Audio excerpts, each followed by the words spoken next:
CanHammer is a gaming podcast from the Great White North. See canhammer.ca for more info.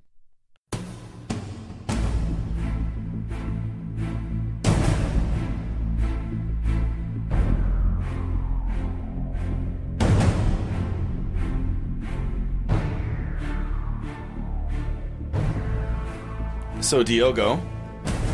Yeah? What can you put on a Sky Shield landing pad and win a 30k doubles tournament with? A Titan. So, oh man, that's crazy. A Warhound specifically.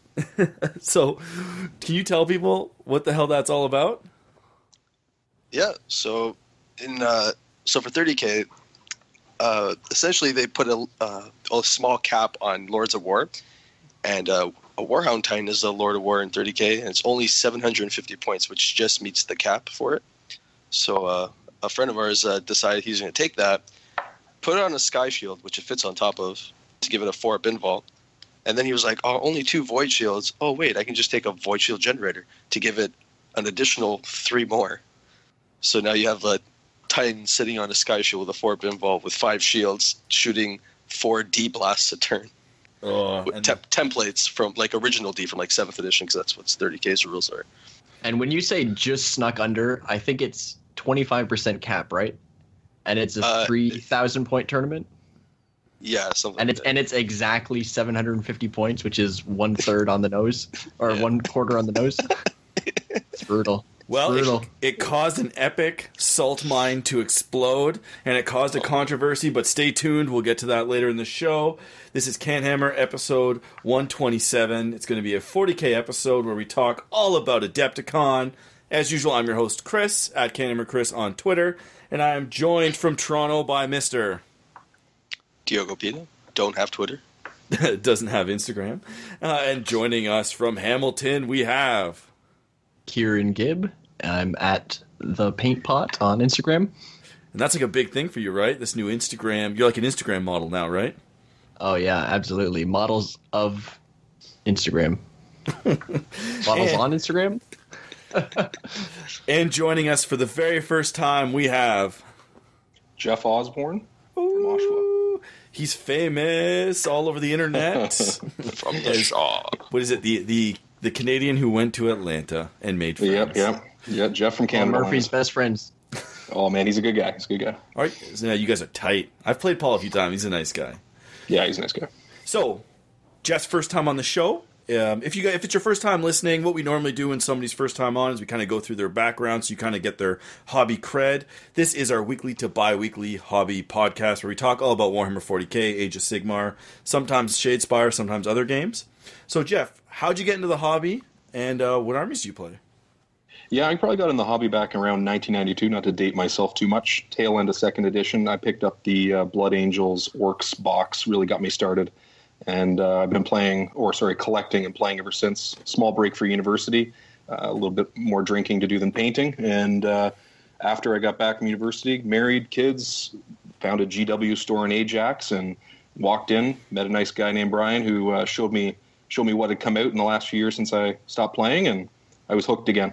And what year was this that you came back, or what edition? Oh, it's probably 5 years ago now. I came back. The editions I missed were 4 and 5. I came back tail end of 6, played 7, and then we're now in the magical Age of the 8th. Age of the 8th, right on. So now there's 3 aspects of this hobby. There's painting, modeling, there's gaming, and then there's fluff and lore. What aspect do you most embody? I think it's been an evolution. I originally started off and I was all paint, all modeling, all conversion. And when I came back, I still hold some of those roots, but I've been getting more competitive kind of over the years. I've got some good players that I play with in Ajax, David, Jordan, Dan, and Ciaran and Diogo here kick my butt every now and then, which really keeps me kind of pushing myself to be better every time. So I'd say competitive right now. Good stuff. But you do paint. I will say that your armies are gorgeous. And thanks, man. I appreciate that. Yeah, I take a lot of pride in conversions. And you don't read any of the novels, or do you? Oh, you know what? I don't even read the fluff in the codexes. It's sad, and I've been playing it for a long time. It's sad, and I got a good group of guys who kind of try to fill me in on things. But Sanguinius is dead, and that's the only thing I really know. That's fair enough. 2 out of the 3 aspects is great. Read that. No more fluff. Yeah. Right on. So we're going to move right along to hobby progress. We're going to talk a little bit about what we've been up to, just to keep you guys posted and keep us active. So I'll start with you, Ciaran. What kind of hobby stuff you been doing, man? Oh, I've been painting Eldar like a madman for Adepticon. Oh, so much Eldar. Oh my god. Well, I actually didn't realize that I had signed up for the singles until 2 days before the singles. And I had 1,000 points of Eldar that was pretty well painted. But that second 1,000 in 2 days was not fun. Now, did you go to work? You had to work during those 2 days as well, right? So. Oh, yeah. Yeah, I was staying up till like 4 in the morning and then waking up at 7 and going to work. And you primarily use an airbrush, so you kind of airbrush them and then you edge them, or how does that go? I didn't airbrush any of these. They were all hand painted because I had already done hand painting on the first 1,000 points. Ugh. Yeah, it was tough. Dark Reapers do not paint quickly. That's funny. No, they're tons. They have tons of gems, tons of like little armor plates, and they're just there's so many mold lines too. If you're building them fresh, God. Oh my god, Yeah, they're fine brutal. cast. They're brutal. Yeah. And on top of that, I've been starting to paint an AOS army. Got some Disciples of Zeech going. Yes. Yeah. Which is a spoiler alert. You and I may have played some Disciples of Tiznatch. We did, but my list is very different at the moment, but I think it might change a little bit now. It might be a little bit better because we were terrible. But we'll get on to that. Diogo, what kind of hobby you been doing? Well, I only painted a little bit for Adepticon because I pretty much just brought the army I already had painted. But now I'm working on a few new stuff for the team tournament coming up at the end of the month. So I'm painting up some scouts. I have to paint 2 Dev Series squads. That's about it. Shouldn't be that bad. Scouts are deceptively annoying to build.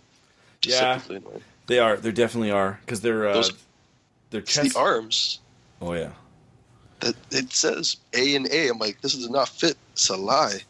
I don't like their heads. I hate the square jaw. Scion heads. That's the secret. Yeah, they're all. It's an army of Dolphlundrums from back in the day. But yeah, that's. You building them with snipers, Yoshi? No, just bolters. Okay. Yeah, because what, you're taking Ultramarines to a CanHammer team, Yoshi? Ultramarines and Blood Angels. Ooh. So the Scouts are in the Blood Angels detachment. Fair enough. And Geoff, you been painting anything?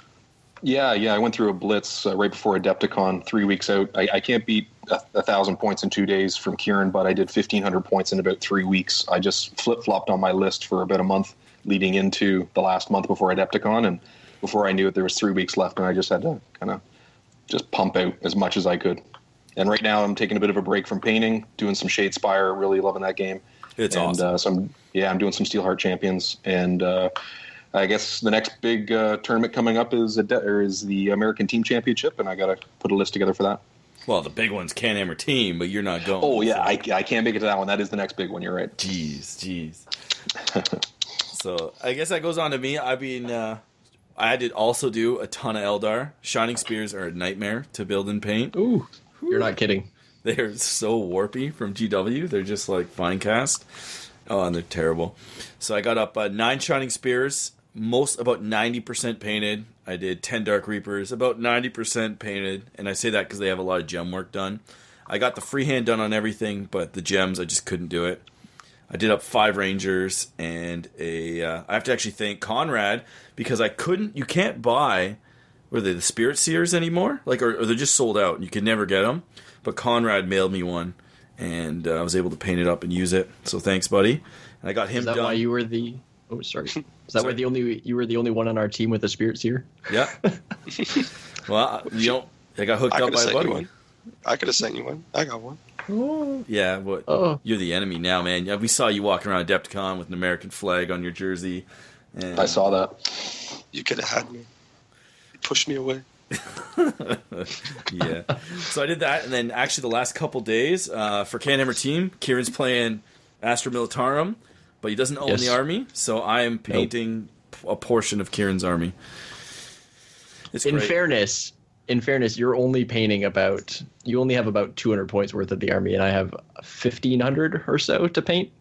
500 points, but I already had like 300 painted. But yeah, so I dug out all my old Catachan heavy bolter teams to paint up.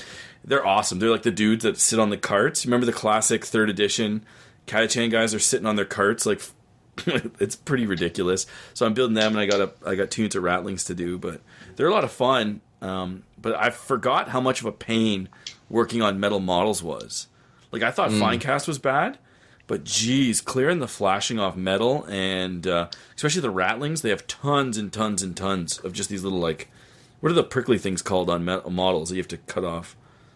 Yeah, I know what you're talking about. Is that just flashing? The flashing? Is that flashing? Flashing. Yeah, anyway, they're brutal. And the only thing I don't like about the rattlings is that when you order 50 of them, they all are the same pose. So it's like, oh, really? You have 10. So I have 10 of every type of rattling, and they're all identical, and they're like single pose with like terrain features. So it looks kind of ridiculous.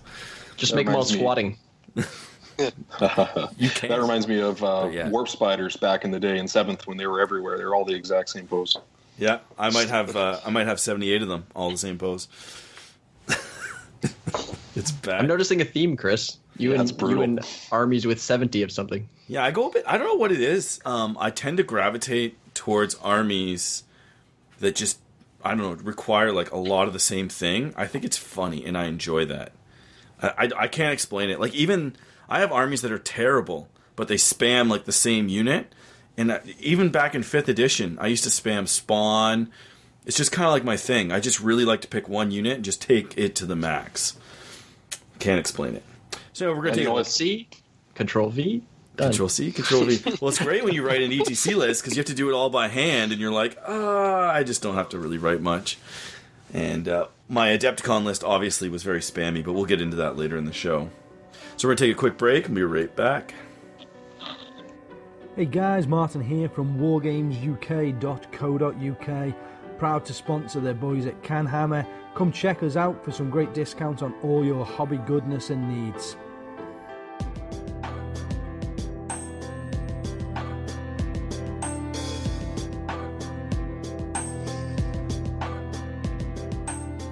And we are back. So we're going to get into the new releases in the news.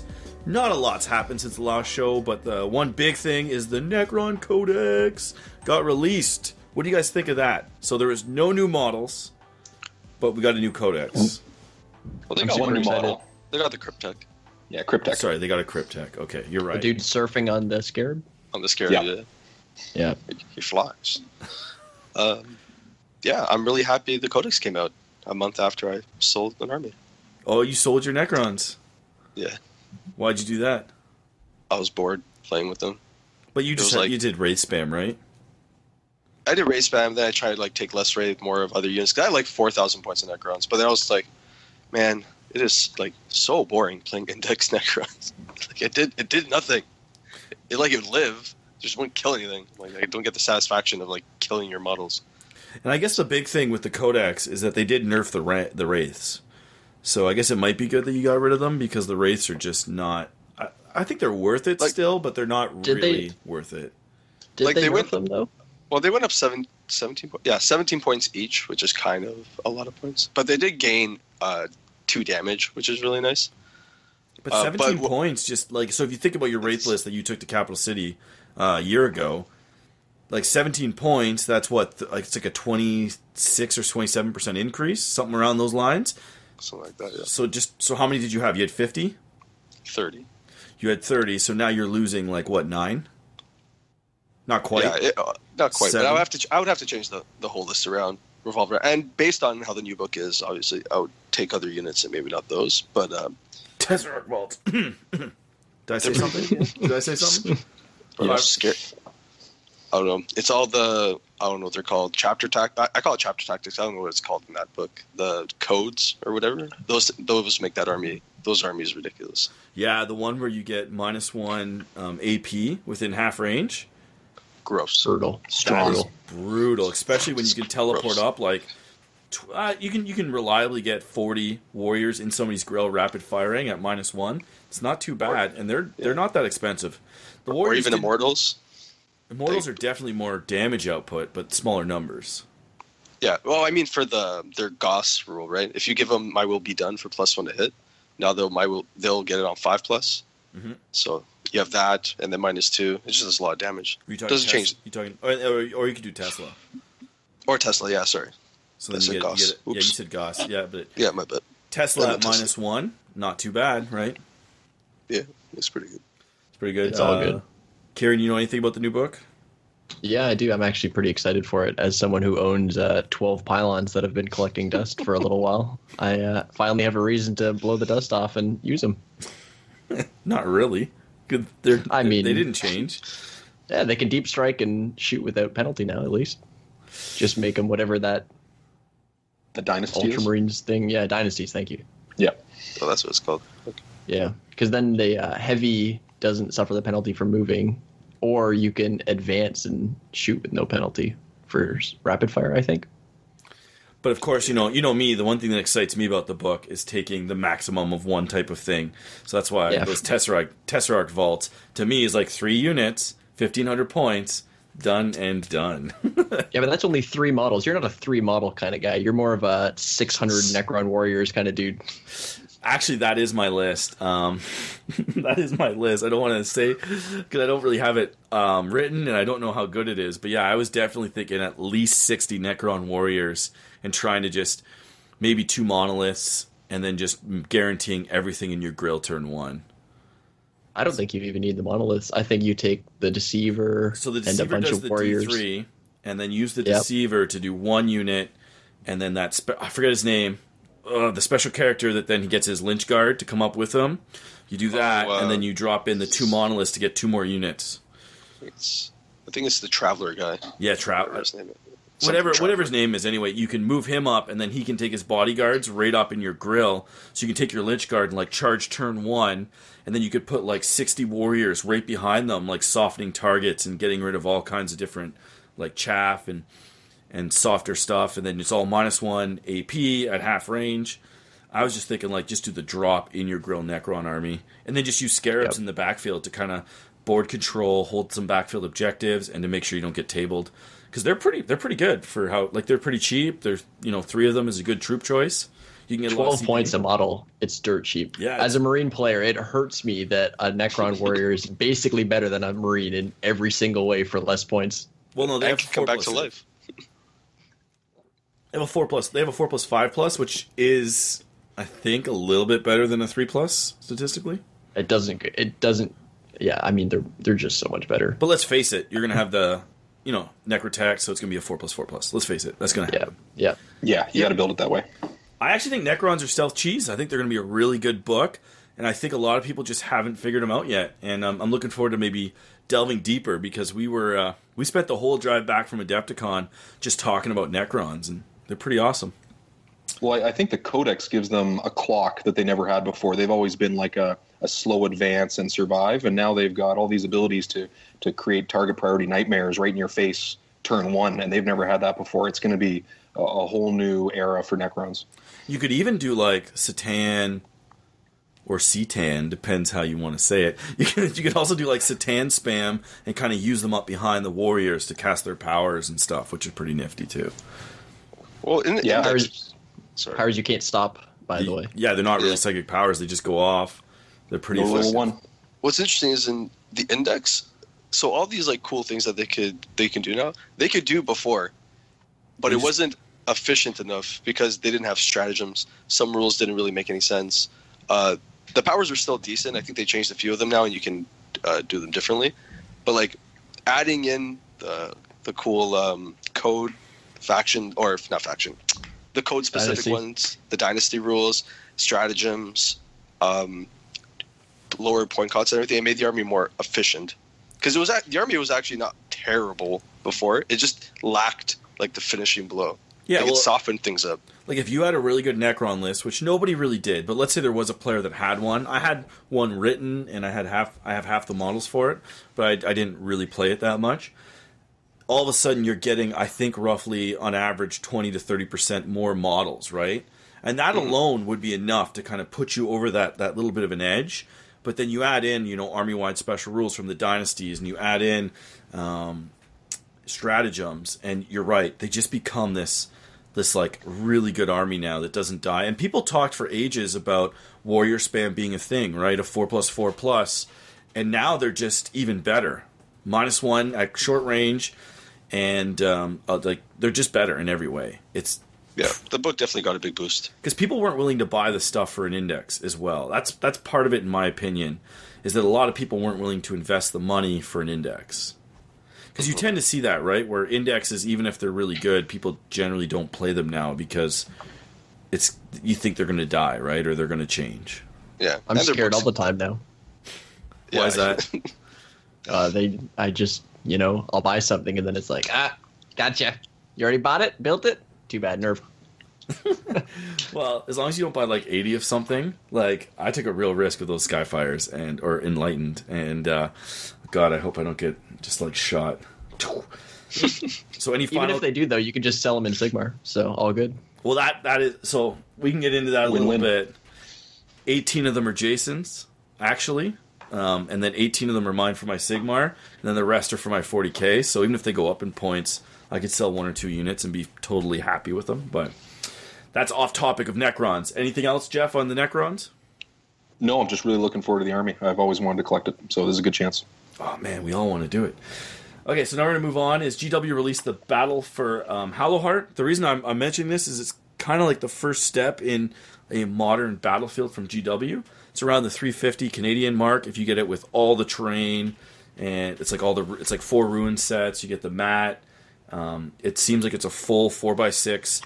I'm assuming it's neoprene, like mousepad style mat, which is kind of competing with places like Frontline and I guess there's a whole bunch of them now. There's a Canadian company that just started up that does gaming mats, and so it's nice to see because GW did one, but it was only a 4x4, and so now they're actually expanding into the 4x6 market. And I wonder if that's worrisome to maybe places like Frontline, or if it's I guess just the way it is, right? Because GW and them have a tight bond, so I assume maybe they wouldn't be getting into the mat game. But what do you guys think?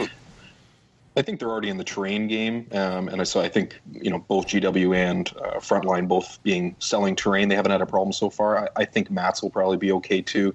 GW's a little bit behind the ball, maybe like a few years behind the ball, so I just can't see them catching up quick enough in terms of market share.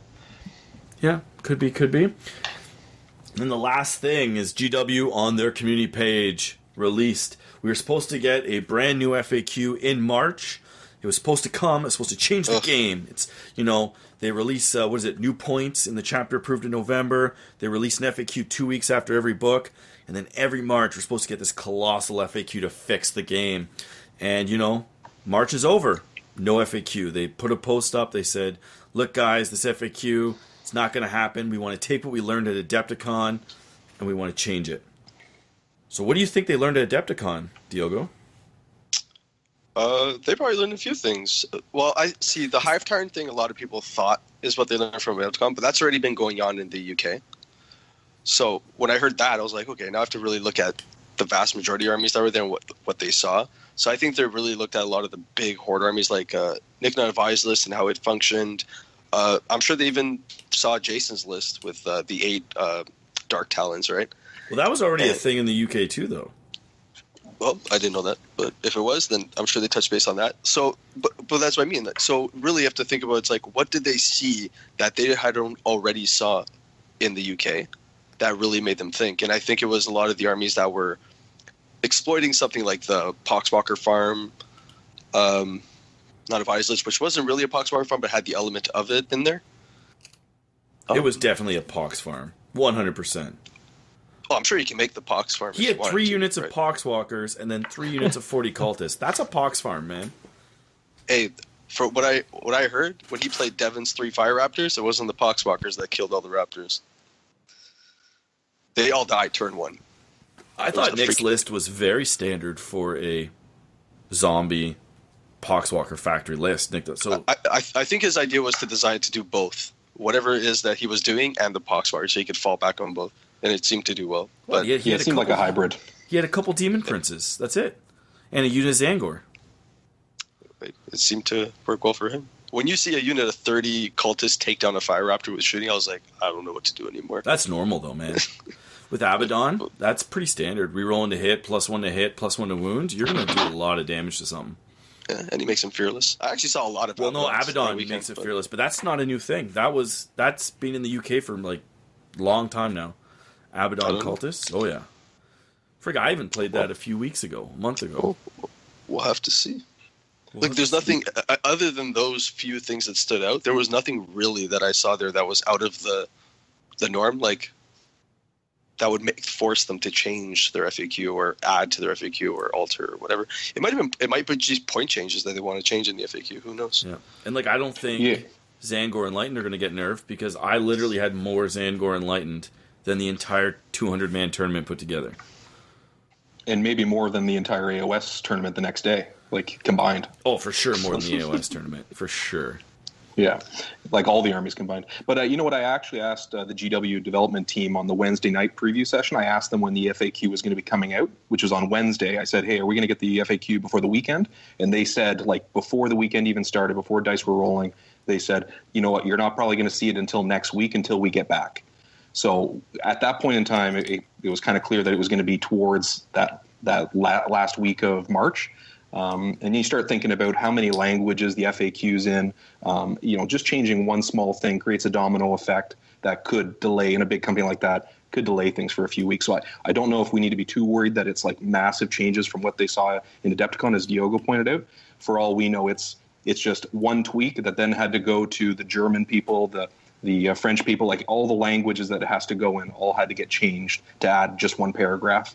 Like it could be something simple. Yeah, because I've already kind of heard unofficially that the zombies are getting nerfed, poxwalkers are getting nerfed, and that soup armies are getting nerfed, and that hive tyrants are getting nerfed. And I've kind of heard the same thing about Jason's list there, the Dark Talons. So we kind of already knew that they were all coming. Like lots of people went up to Jason and were like, don't get used to playing that list because it's getting nerfed, because he had 8 of them. But that's interesting. I looked around and I went, nothing there I found surprising, to be honest. Plague Burst Crawlers surprised me personally, and I know that there's been a lot of griping in Europe over what Plague Burst like crawler spam can do. Did you guys get exposed to that at all, or do you think that's going to be in the FAQ? It could be. Like, I've seen what they do, and I've talked to like Don a few times about it, and a guy that run 10 of them at a few events in the States, and they're gross, especially if you combo them with a lot of buffs and special rules that they have in that army. You could have an army of toughness 9 tanks that have flamers and indirect fire. It's gross. I'm not too familiar with them. What do they do exactly? So they have one gun that's D6 shots, and it fires indirectly. I think it's range 48 or something like that. And then it has 2 flamers on the side and a heavy stubber on the front. It's not a heavy stubber. It's better than that. Something. I just called it heavy stubber. But another smaller gun on the front. But essentially is you can now you can add in that gnarl maul tree or whatever it's called. And with those, now these tanks, you can't even lock them in combat because they'll just back out of combat, shoot you anyway. So they flame you, then back out of combat and flame you again. And then if you have the tally man with them, he gives them buffs. So they can get +1 toughness, the +1 strength, I think it is. It's gross. Some people... That seems really good. Yeah, and because they're technically demons, correct? I think so. Yeah, they also have a 3-up save and a 5-up feel no pain. Yeah. And a 5-up invul, sorry. Yeah, because they're technically, I believe they're demons. Correct me if I'm wrong. I think so. I believe they're demons, so I have seen lists online with Epidemius. I've never played against the list with Epi to know for sure, but I have seen him in a lot of lists with them as well. And people just spam them in trees, and with the ability to deep strike a tree, you can actually push these guys up mid-board. Whereas before, the problem with them was you had to sit back and kind of just shoot. But now you could be super mobile. And as Diogo said, somebody like my Zangor, for example, I dropped 30 of them down. I probably have to charge 2 tanks to get in there. I'm taking 4 flamers, and then I pile into the rest, and then they back up, and I'm getting like 12 flamers to the face, and then they're indirect firing all my everything else in my backfield, and they're shooting stuff. It's pretty terrifying. And to top it off, they are ridiculously cheap in points. That's the clinchers. They're just too cheap. Yeah. But if you look around, so like the zombie list, the Poxwalkers, they break the game in their rules. The Plague Burst Callers break in that they're too spammable because they're too cheap, as well as the Dark Talons, they're too spammable because they're too cheap. And same with the Fly Rinse. It's arguable, though, whether or not the Fly Rinse are too cheap or whether they're just a little bit too OP. Like maybe they should have 1 less save or something like that so they die a bit quicker. But if they went to a 5-up, I think they'd be a lot more palatable for Mage. their invuln save. yeah, because the worry is if you actually raise the price of the Flyrants, they're just now not playable. So if the FAQ goes and says, "Oh, I add 100 points to each of them," well, now you're not going to take any of them, or you'll take like one. Yeah. And the other rumor that I heard from someone was that what happened in the Tau Codex with all the commanders is going to be coming to a lot of codexes.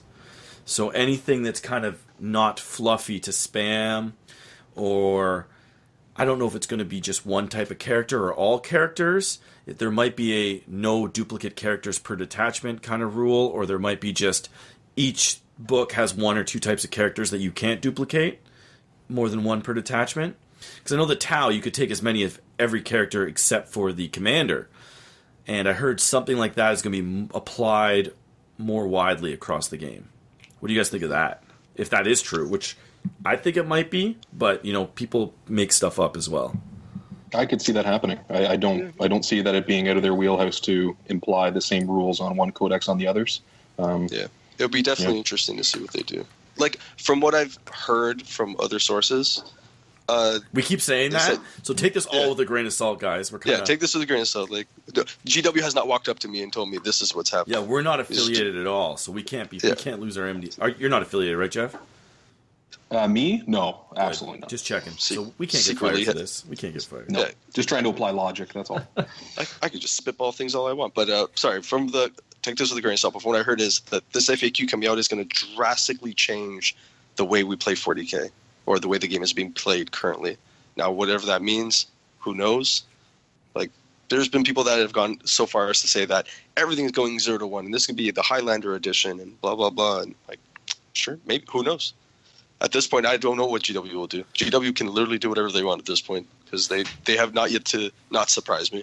So I was actually leaning towards an ETC style, which was no duplicate detachments in match play. But then they released the Dark Eldar book, which is coming out, and they spoiled it. And they have abilities that when you duplicate detachments, you get bonuses, right? So that can't be it at all. It's got to be something to do with characters and spamming units. Yeah, that's got to be a thing. Now keep in mind that's the stratagem, or not the stratagem. Yeah, that stratagem, whatever. It could also just be for open play or narrative play, right? Where none of the match play things matter. That's true. There is a lot of stuff like that in Age of Sigmar where it's like this is just irrelevant if you're playing matched. I personally would like to see. I don't know if I want to see like a Highlander edition, but I do think what I think the major change is, and I've heard this, is they're going to eliminate. So they're basically going to take stratagems, and so if your general is Ultramarines, you only get Space Marine stratagems. And only Ultramarines that are in the detachments that unlock them can use them. That would make sense. Oh, that'd be fantastic. Yeah. So that's what I heard, and that sounds like it could be a major enough change to radically change the way that we play 40K. That sounds legit, right? Yeah. Oh, absolutely. There's a standard practice where you take a black. What are they? Black Templar. Black Templar. You take a Black Templar and a soup detachment. But you have a Marine detachment that's battle forged. It's got everything it needs, and then you start denying on a 4+ psychic abilities stratagem on a character that's from a chapter. Like you got Ultramarines and you got this one Black Templar guy with Celestine, and somehow you're being able to use a stratagem that calls out his chapter tactic. It just just seems wrong. Yeah, and that'll 100% murder the zombie list, and it'll kill a lot of other broken lists. It won't solve the underpointed cost spam kind of meta, but it will stop, I guess, the busted layers of combos meta. Cool. So I think that's good on the FAQ. Any final comments? You guys happy? I'm excited. I hope they change the game. Let's fix this bullshit, right? I just wanted to come out already so I can buy models again. Yeah. So are you guys all waiting to buy models for this, or is it really? Yeah. Oh, I don't want to fall for the trap. Nope, can't do it. Yeah, it's been too many times. 12 weeks away, I can't be too many people I know have been falling for this trap. Nope, not me. I'll play the waiting game. Because I really want to start doing guard, but I'm curious to see what they do to them. Yeah, I kind of took that guard plunge, and picked up three super heavies. I'm basically trying to pick an army I think they won't nerf. I'm like, they won't touch guard. They already nerfed them. I don't think they will touch guard at all. I think what we mentioned is what's going to get touched, and there's going to be some obscure thing fixed that like nobody cares about, but maybe one of the designers hates it. But that's it. Yeah, Vespid are free. And on to the main segment, we're going to talk all about Adepticon. So if you guys don't know, Adepticon is basically this giant convention with lots of tournaments. A lot of people, I guess, because if you're listening to this show, you're kind of into the 40K. So the big 40K events is the championships on the Thursday, in which case the top 16 get to play in the finals on Friday. I don't know why American tournaments like to eliminate people. It just breaks my heart every time. And then they have the 4-man team, or 4-player team, I guess you should say, more politically correct, on the Saturday and Sunday. They also have AOS going on, and if you listen to some of the past podcasts, we had Mr. Gonzalez, who runs all of the AOS, so they have AOS doubles on the Friday, and they have AOS championships on the Saturday and Sunday. Plus, there's about every game known to mankind, or people kind, as Mr. Trudeau would say, all over. So they basically, like, every hall you go into, there's like a Saga game. I can't even name them all. War Machine, Malifaux. Like a bunch of Kickstarters. It's just crazy, the amount of games and the amount of stuff to soak in. And I don't even think I saw like 30% of the convention. What about you guys? Anything that caught your eyes about the convention? I'm probably one of the only person that did not go into the vendor hall. Not once? Not even once? I was literally playing 40K all the time. From when it opened till like they would close and I'm still playing games, so I never had a chance to go in there. That's true, actually. They closed the vendor hall before the tournaments. I did go in once because I needed to buy the Forge World limited edition models for Darren. That was the only reason I think I even went in there. Yeah, it was just the games were so long that I never had a chance. I walked around a couple times. It was pretty impressive. This is my first time at Adepticon too, so the size of it was unreal. Yeah, it's ridiculous. That was my first time too. Yeah, my first time as well, and it was humbling to see how many people are kind of like us who just like gaming. It doesn't have to be 40K per se, but everybody there was passionate. There was 4,500 people, like huge numbers. I've been to tournaments, but there's never been a convention around it. It was incredible. Yeah, that was my 8th Adepticon, maybe 9th. Damn. And every year it gets bigger and bigger and bigger and bigger. But I'm a little bit jaded because I've been to so many. I just kind of go and just play in the few events, and I meet the same people that like I get to see once a year, which is pretty awesome. Shout out to Mark Zielinski, ran into him, which is awesome. So we'll start off on the Wednesday night. Jeff, you went to the GW kind of what's it called? The preview seminar product reveal. So why don't you give us the down low on that? Yeah. So it started at 8, and I wanted to be as close to the front as possible. So I got in line at 8, and I stood there by myself for about 30 minutes before I realized that I didn't have to be there that early. So I got there at 7, and people started showing up at 7:30. I rethought myself that next year I'm going to make sure I go with everybody else. But I did get front row, and it felt like a party. They had everybody cheering. They had all these videos lined up. Hype was high. I turned around at one point. I didn't realize there was probably 200 people in there. So it was a really exciting event. I would show up early on the Wednesday to see that, I think, every year going forward. Now, did they spoil anything interesting? Yeah. Like they took questions. Like they asked everybody not to record anything because they said, we're going to post this shortly afterwards on the web. But we'd ask you not to record anything. This is a treat for people who come to Adepticon to get to see all these things well in advance and ask us questions about it afterwards. So it kind of felt like a bit of an intimate experience. Might have been because I was in the front row, but like when you asked a question, they did a good job of answering it. Oh, and people totally recorded it anyway. Oh, they did. Like at one point, I was holding a phone below my belt, and I realized I was in the front row, and that they'd probably see me, so I stopped. This is like the phone culture of today, right? It's like you go to a concert and you film it so you can watch it later, but you don't actually watch it. Yeah, no one ever watches it. I just imagine them seeing him doing it. Hey, you, get him! Yeah, that's what I was worried about, so I stopped. I didn't want to be the first person to get kicked out of one of these things. But yeah, they showed the Knight Codex. They showed all the reveals for Shadespire, for AOS. Like they revealed the new Deepkin and everybody was just blown away. Nobody knew that was coming. Well, that was crazy. People knew Deepkin was coming. They saw the key word as an ally in one of the previous codexes, or whatever they're called, battle tomes. So people knew Deepkin were coming, but they didn't know what it was. And to see people's reactions, that lineup looks incredible. I don't play a lot of AOS, but it was pretty amazing. Flying turtles, who doesn't want that? Yeah, every model's like riding turtles or waves or fishes, and that one dude has like this huge flowing like cape of just water. It's friggin' amazing. Amazing sculpts. That might be one of the nicest armies they've released in years. Oh, I can't wait to see what people do with painting it and stuff, especially those like high-end painters. Oh man. Yeah, but you jumped over something. What did they say or show about the Knight Codex? They started off with they had a big screen, probably 12, 14-foot screen at the front, and they started off with an animation of somebody walking in, kind of did a little spiel. They were talking about the best fighters in the world, and then so you think it's going to be maybe a Primarch coming up, and then they switch and it's knights, and they show the big new knight that's just looks like it's got guns in its armpits. It's everywhere. Oh yeah.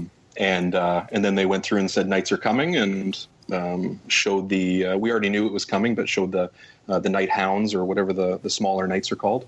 So yeah, it was exciting. I love knights. Yeah, armigers. Thank you very much. Now, did they mention, is it going to be like a Chaos Imperial book combined? Are they going to be separate books, or we don't know?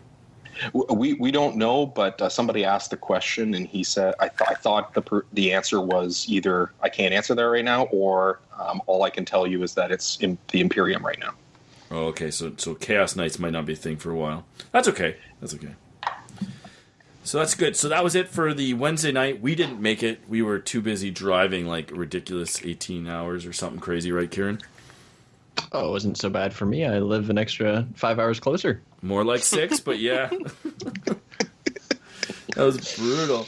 So we're going to move on. The next day, the reason that we're all here is we all played in the championships. And a lot of people thought that this would be setting the USA meta.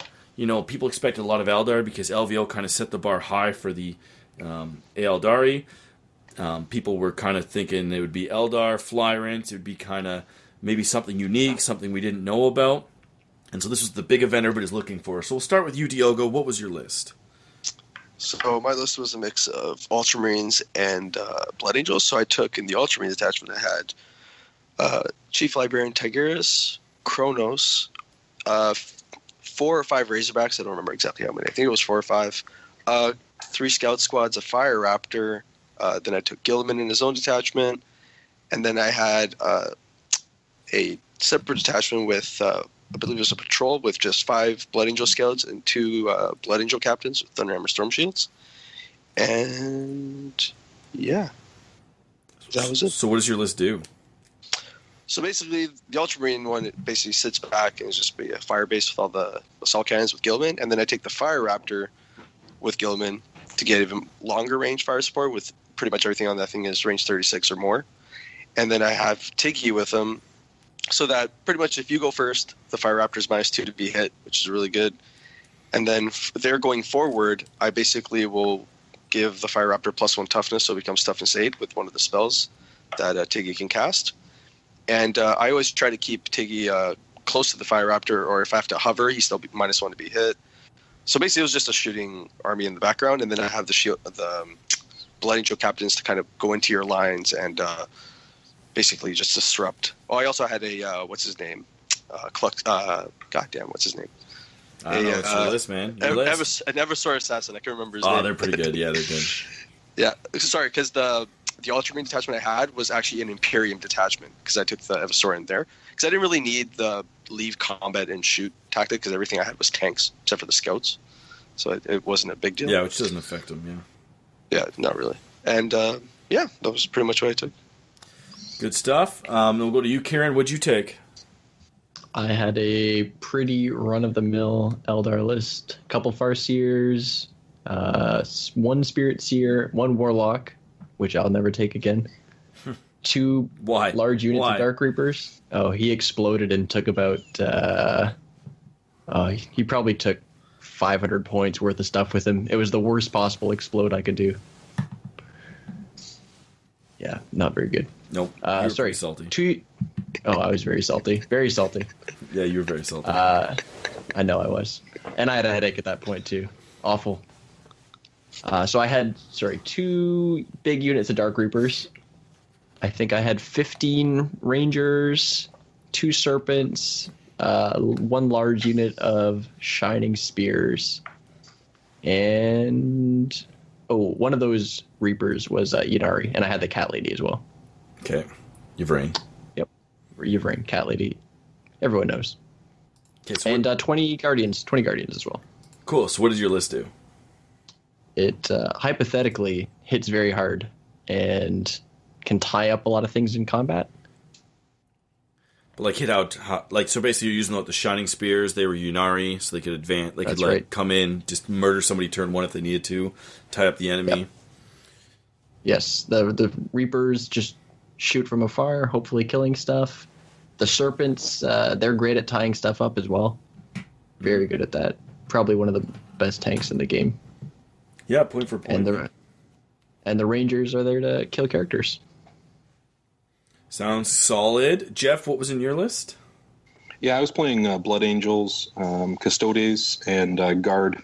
I had a battalion for the Blood Angels, Mephiston, a Chaplain, Sanguinary, Ancient, the Sanguinor, 3 squads of Scouts, 13 Death Company, 10 Sanguinary Guard.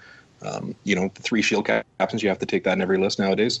Then a commander and 6 squads of 3 mortars, so 18 mortars. So I came to clear chaff, that's for sure. So I had a Spearhead, a Supreme, and a battalion for 8 command points to start the game. It's a lot. Yeah. Stuff, yeah. So the list, what it was trying to do was turn 1. The goal was that nothing's on the table. Everything is deep striking. Any characters you see, you can't hit because there's scouts that are in the middle of the table, shield captains that are right on the line, along with Mephiston, and in the back, out of line of sight, you've got 18 mortars and a commander who's giving the Acadians re-roll to hit.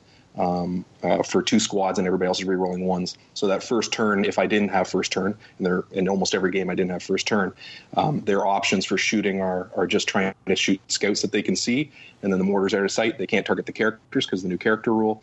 And turn 1, I'm just trying, in retaliation, I'm just trying to clear all the chaff I can, because in turns 2 and 3, I've got to be bringing down the Death Company, and then followed by that by the Sanguinary Guard. So turn 2, after all the chaff is gone, because 18 d6 damage or 18 d6 shots of mortars plus the shield captains really can do a lot of work. Turn 2, Death Company comes down. They're the secondary chaff killer, or they're just there to tie up because there's more bodies. They come down, use the stratagem for the 3d6 charge.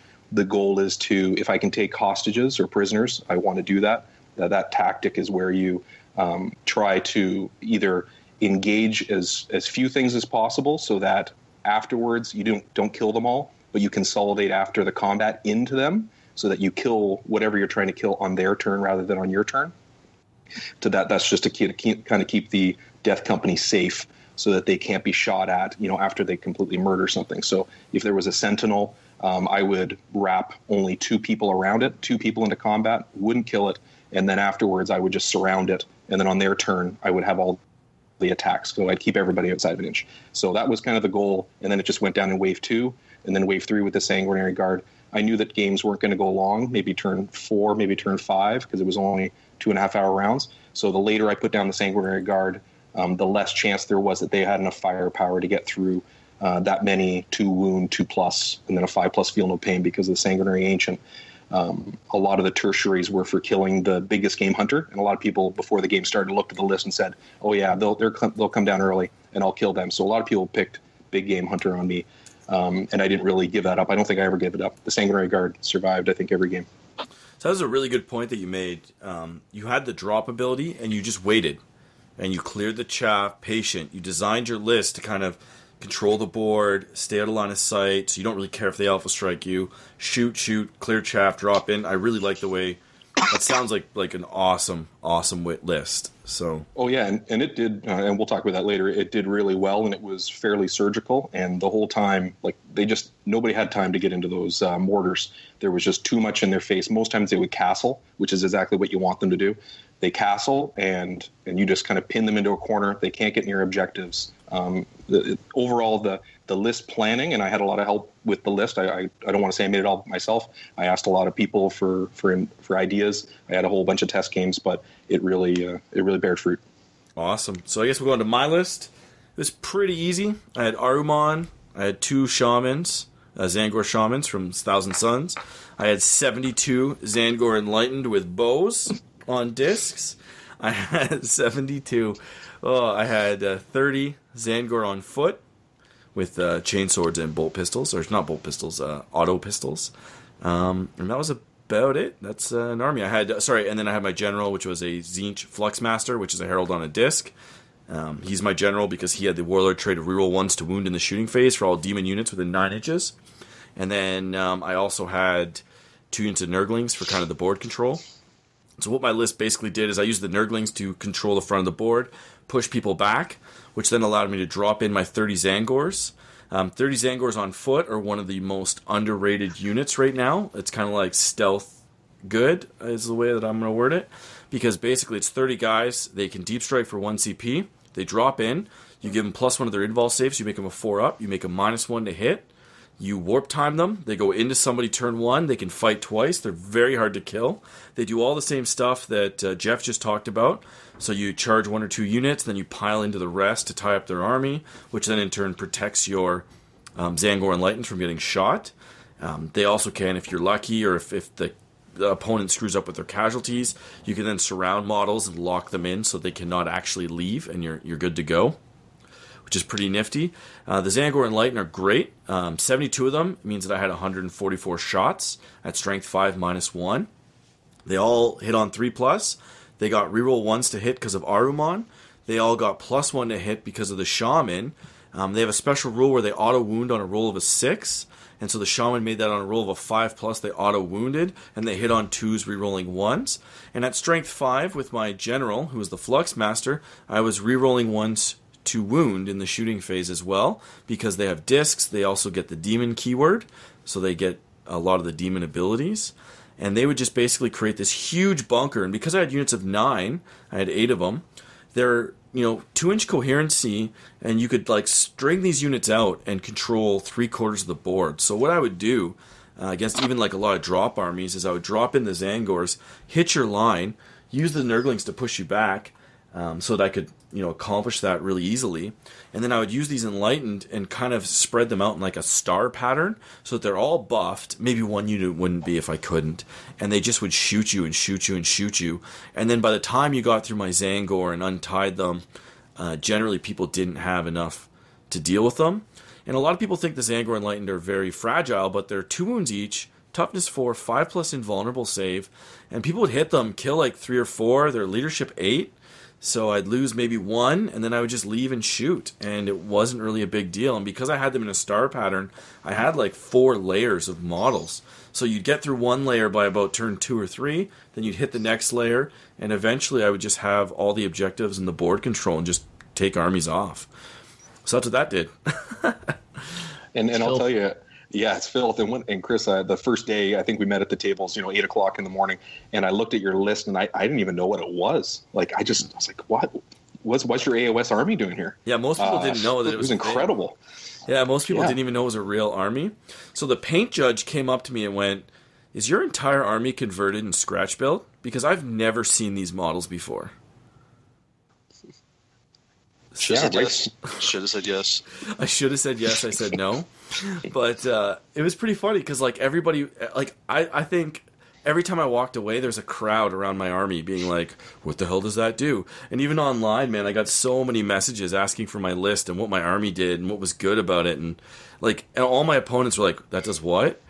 And like the Zangor Enlightened move 12 too, so and they're 2 attack strength 4 in combat, and they get the auto wound on a 6 in combat as well, so they can actually go into stuff. It's insane. Like I got a lot of like looks. It's pretty funny. And so what we're gonna do now is what I want to do something different. We're not going to go through all our games. That's way too long. There's 4 of us. What I want you guys to do is just kind of say I played, like, which games you won in which order. So, I won my first game, won my second game, lost my third game. And I only want to talk about the games that you lost. And I want and I don't want to talk about really what happened. I just want to know why you lost that game. And I think that'll help the listeners to be like, oh, this is the mistakes that they made, or this is how it happens. And so we'll figure that out. So we'll start with you, Diogo. What was your record, and what games did you lose, if any, and why? So if I remember correctly, I went 2-1-1. So I won my first game against Chaos. I lost my second game against Eldar. Then I believe I tied against the Admech player, or I lost by 1 point. I'm pretty sure I tied. I just can't remember. And then I won my last game against a guard/knight/custode army. So you won 3 games? 2 games, tied, and lost. Oh, and lost. Okay. Yeah.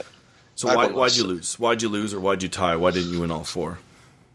So the ones I won based on just winning them. The one I tied, or might have barely just lost, was I got first turn, and I just could not put enough damage on. He had 2 units of 6 of those Doom Crawler guys. I forgot their names, but he took Lucius, which is something that usually Admech players I haven't seen ever take. They usually take Mars or Styges, and basically lets them deep strike in. So he would deep strike in 12 of those in my face, and I have all tanks, and those things love attacking tanks because they can use a stratagem to get basically hitting on 2s and 4s, gained additional 2 hits. So he basically blew up pretty much all my tanks. But the game was super close, that one, and I think it came down to like killing 1 unit or him killing one of mine. It was a point differential kind of thing. But the game I lost bad was against the Eldar player. So I set up thinking, I'm going to go first. I'm going to get the +1. And I'm just going to basically blow his army off the table based on what he had. And if he goes first, he's pretty much going to ruin me because he took like 20 Dark Reapers, 20 Fire Dragons, 2 Crimson Hunters. It was ridiculous. It was like the army built to kill tanks. And so I get the +1. I win it. And then he seized on me. And what sucked was for me to get the +1, I had to put scouts inside of transports because I did not want him going first at all. And so since he seized, my guys are inside transports, I'm not really pushing him back that much now because I think I only had 1 unit pushing back. So he essentially, turn 1, killed all 5 Razorbacks, and I believe if he didn't kill it, he brought it down to like 1 or 2 wounds on the Fire Raptor.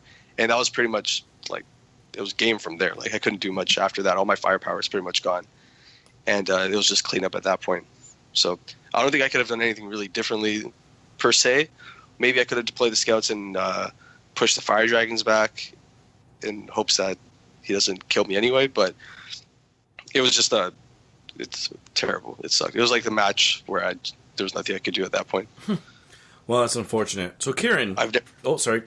Say your last No. I was saying that I never saw somebody take 20 Fire Dragons. It was gross. That is pretty crazy. Like, who does that? So Ciaran, man, so what was your record and why did you lose? I got a lot to talking about if we're losing. So I only went 1-3, which is the worst I've ever done in a tournament. Well, I lost my first game against Tau. It was 3... Index Tau. Index Tau. 3 Yavera and like 1 million shield drones. And shield drones are really good. So I don't know why people don't take more shield drones. They are filth. They do. And incredibly hard to shift. Yeah, people do. It's the Yaveras, though, or the Yavaras that are really nasty in that list. They're really good. Looking back at the game, I should have been even more cagey than I was. I probably could have stayed out of their range for a solid 3 turns and just shot.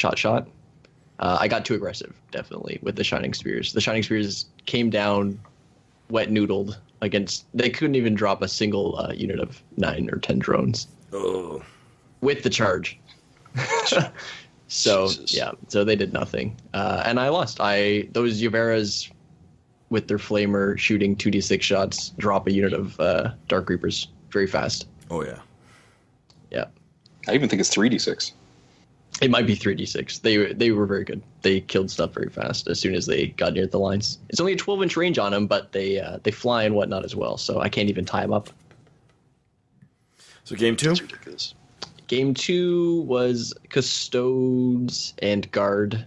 Did you win? My list dismantles that pretty well, yes. That was my one win. Okay, game 3. Why did you lose game 3? Was... Wow, why did I lose game 3? I was doing really well game 3. I seized. Who are you playing against killed. first? I was playing against Tyranids. It was, I think, 3 or 4 Flyrants, a bunch of Hive Guard, Gene Stealers, Gaunts, Malanthrope, something like that. First turn, I got killed everything I needed to. Was off to a great start. His turn, he came in with the Flyrants. Didn't kill very much. Intercepted one of them and almost killed it. So I was in really good shape up until this point.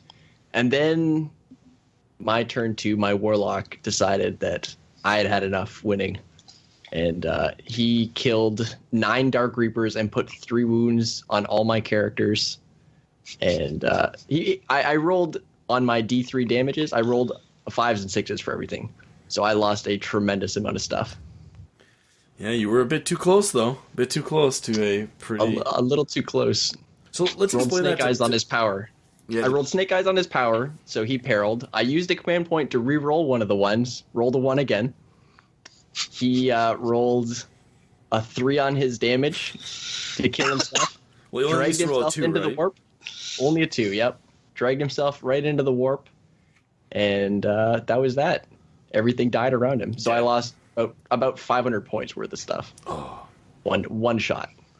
That's brutal. Good old Warlocks. Yeah, and I agree. Don't take it. Like, he's not worth the risk. But then again, why was he within 6 inches of everything, right? He doesn't need to be. His powers are 18-inch range. Yep, I was castled at the back. That's why mostly. But yeah, no, I wouldn't have taken him except I only had the one Spirit Seer model, so that was my downfall. I should have called Conrad or Diogo and gotten a few of them hooked up, bro. Should have just borrowed yours. Yeah, because it's painted. It was there. Wow, Yep. Hindsight, eh? Hindsight. Okay, so why'd you lose game 4, man? So game 4, I was playing against Magnus, Mortarion, and I don't remember the named Bloodthirster's name. Scarbrand? Yeah, the guy who lets you not retreat. Scarbrand. Yeah. So that game, he went first, came up in my lines, didn't really do anything.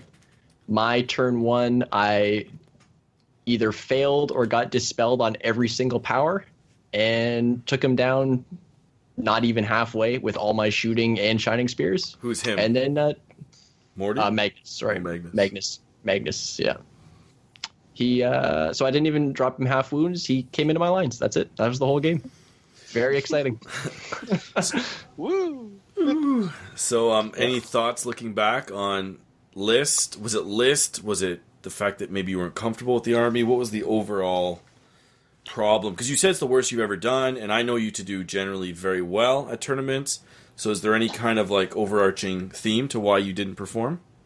I probably just didn't have enough practice with the army to begin with, and in hindsight, I probably should have taken more Reapers. I probably should have gone at least 3 units of 10.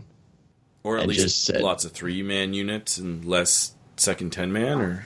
I like the big units, actually, because then when you're buffing them, it's just carrying over to more models, you know? Yeah, more value, I guess, out of your psychic powers. Cool. Yeah, so really, I should have just spammed them. Yeah, spam's always good, man. Be like me. We'll move on to Geoff. How'd you do? Did you lose any? Yeah, I lost 1, but it didn't start didn't happen until the very end. Round 1, I faced a Gilliman kind of recurring Devastator gun line with Celestine and Guard, Infantry, and an Assassin. I just followed the plan that I think I detailed a little earlier, where I held off, cleared screens, and just slowly whittled them down, and then came in and cleaned them up. So that one went really well. If I will make a note about that, the Imperium armies were a big struggle in the tournament because they have the stratagem that lets you intercept within 12 inches. And there's nothing more frustrating than bringing down a 13 or a 10-man unit of something with Gilliman standing there and devastators that just clear you right off. So in order to declare a charge, you have to be within 12 inches. Even though I have a 3d6 charge, I can't go 12.1 and then try to make a 12-inch charge. I can't declare a charge against something that's more than 12 inches. So I really had to be very cagey around some of the Imperium armies I played in this weekend. So round 1 was a 31-9 victory. Felt pretty good about it, followed the game plan, finished it up.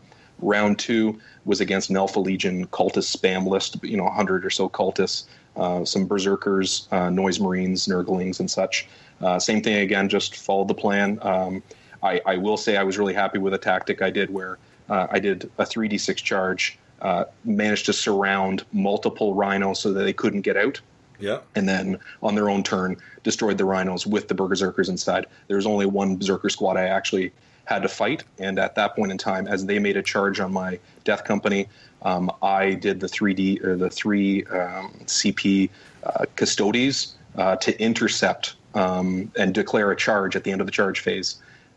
So the custodies shield captain was able to charge on his turn, charge his berserkers who had just charged my death company and were just going to clear through me. He charged in and killed 5, leaving him only with 3 left, and those 3 did almost nothing. So that was kind of so I did the whole weekend. I was keeping my custodies shield captains fairly close to my squads, because if anything charged me, I wanted to be able to countercharge and then try to finish off whatever or hurt something badly that was trying to hurt me. So round 2, I kind of was able to use those tactics. So 35-5 victory. Heroic intervention is what you pulled off, or was it like you wait until your turn and then hit him? No, actually, the custodians have a stratagem. I think it's 3 CP. It's not cheap. And I think it might be called Swooping Dive. I can't remember the exact name of it. I think it is Swooping Dive. Yeah, and what it allows you to do is at the end of your enemy's charge phase, you can declare a charge and fight first, regardless. Yeah. So it's incredible, and it's just that extra safety measure. And it wasn't a got you moment, but definitely I don't think he thought I was going to do the damage I did. I was only standing 4 inches away. It was a very easy charge to get, and he went in and just reduced that squad down to nothing. So it's a very good stratagem. It's awesome. It's incredible. It was 3 CP, but I did have the CP battery in my guard unit where I had the Warlord trait and the relic. So I was rolling to 3 dice to get those back again on 5s. So I did most games. I don't think I ever finished with no CP left, with no stratagem points left. My third round was probably one of the closest rounds. So I'm now 2-0 going into the third round. Dark Angels, 3 Dark Talons, Dark Shroud, 3 Scout Squads. So he's kind of doing the same thing I'm trying to do. He's trying to box me out. I'm trying to box him in. 20 Hellblasters with the Azrael reroll bubble. So he's just asking me to drop in nearby him, and it turned into this really cagey game where I didn't want to go near him. He didn't want to go near me. His flyer stayed at the other side of the table. He was trying to wait me out, so I had to bring in my units. But I was very lucky that it was progressive missions. So I was getting ahead on points so much so that he had to bring out the flyers, and I killed all the flyers and managed to kind of finish him off at the end. But it was a 23-17 win. So going into the round 4, I'm now 3-0. I now looking at it, I was 30. I just needed in this 4th round to get 30 points, and I would have gotten into the top 16. Unfortunately, I ran into Ciaran's arch nemesis, the Yavara spam and drone spam list. So after I'm sure a day of killing everybody, he started with Ciaran, went to 2 other people. I faced off against him in round 4. 3 Yavaras, 54 drones, 2 Cold Star commander suits. And so this game obviously was a loss for me, but what went horribly wrong in it was that the missions was end game. If it had been progressive, just to describe what that list is meant to do, he just puts off all the wounds that you would put on the Yavaras. He just for 1 mortal wound, he just puts it off on the drones. So I looked at his list and said, I've got 3 turns to try to kill 54 drones. And I really thought I might have had the firepower. I have 18 mortars, 3 shield captains with 12 shots each at close range, Mephiston. I kind of thought I would, and scouts. I thought I'd be able to whittle down those shield drones in time so that I could make charges so that he couldn't offset all the wounds that I would give him. And I just couldn't. Those shield drones, as Ciaran mentioned earlier, a 4++ with a 5+ feel no pain, that's no joke. It's no joke. It's gross. Joke. It was gross. And actually, I threw up in my mouth at one point. It was there was a point where I put in 18 D6. I must have had 60 shots re-rolling to hit. These things are only T4. Like I'm wounding them on 4s, and he made every single save. I killed 3 drones in one turn, and at that point in time, I knew it was going to be over. So are these a problem? Are these drones are these maybe the Adepticon problem? GW FAQ'd them to have a feel no pain. Yeah, that's the problem. They buffed them. They worked. Yeah. Because that's when you dump the wounds onto them from a commander or a Yavera, they still get that feel no pain. It's ridiculous. It's too much. It's way too much. Wounds. All right. On my drone. Yeah, and the biggest problem I have is that I actually did going into the end. I did get into combat, and so I'm putting Sanguinary Guard in, and they're doing D3 damage each, and he is able to take 3 damage and slough it off as 1 mortal wound onto his shield drone, who then gets to take a 5. He doesn't get his 4+. Because it counts as a mortal wound. So he doesn't get to take an invuln save, but he does get to take his feel no pain, but only has to take 1, not 3. Yeah. So I had no math on my side. That was probably the worst possible list with supporting fire with a combined 9d6 -2, 3 damage each. It was rest in peace. It was. I think it was borderline an unwinnable game because of the missions. If it had been progressive, his whole list revolves around him staying in a tight blob. So his blob moves into the middle of the table. He controls the middle and just tries to weather and kill things. If it had been progressive, I would have just landed in opposite corners of the table, forced him to try to split his forces, and been scoring points that whole time as he can only sit on maybe 1 or 2 objectives.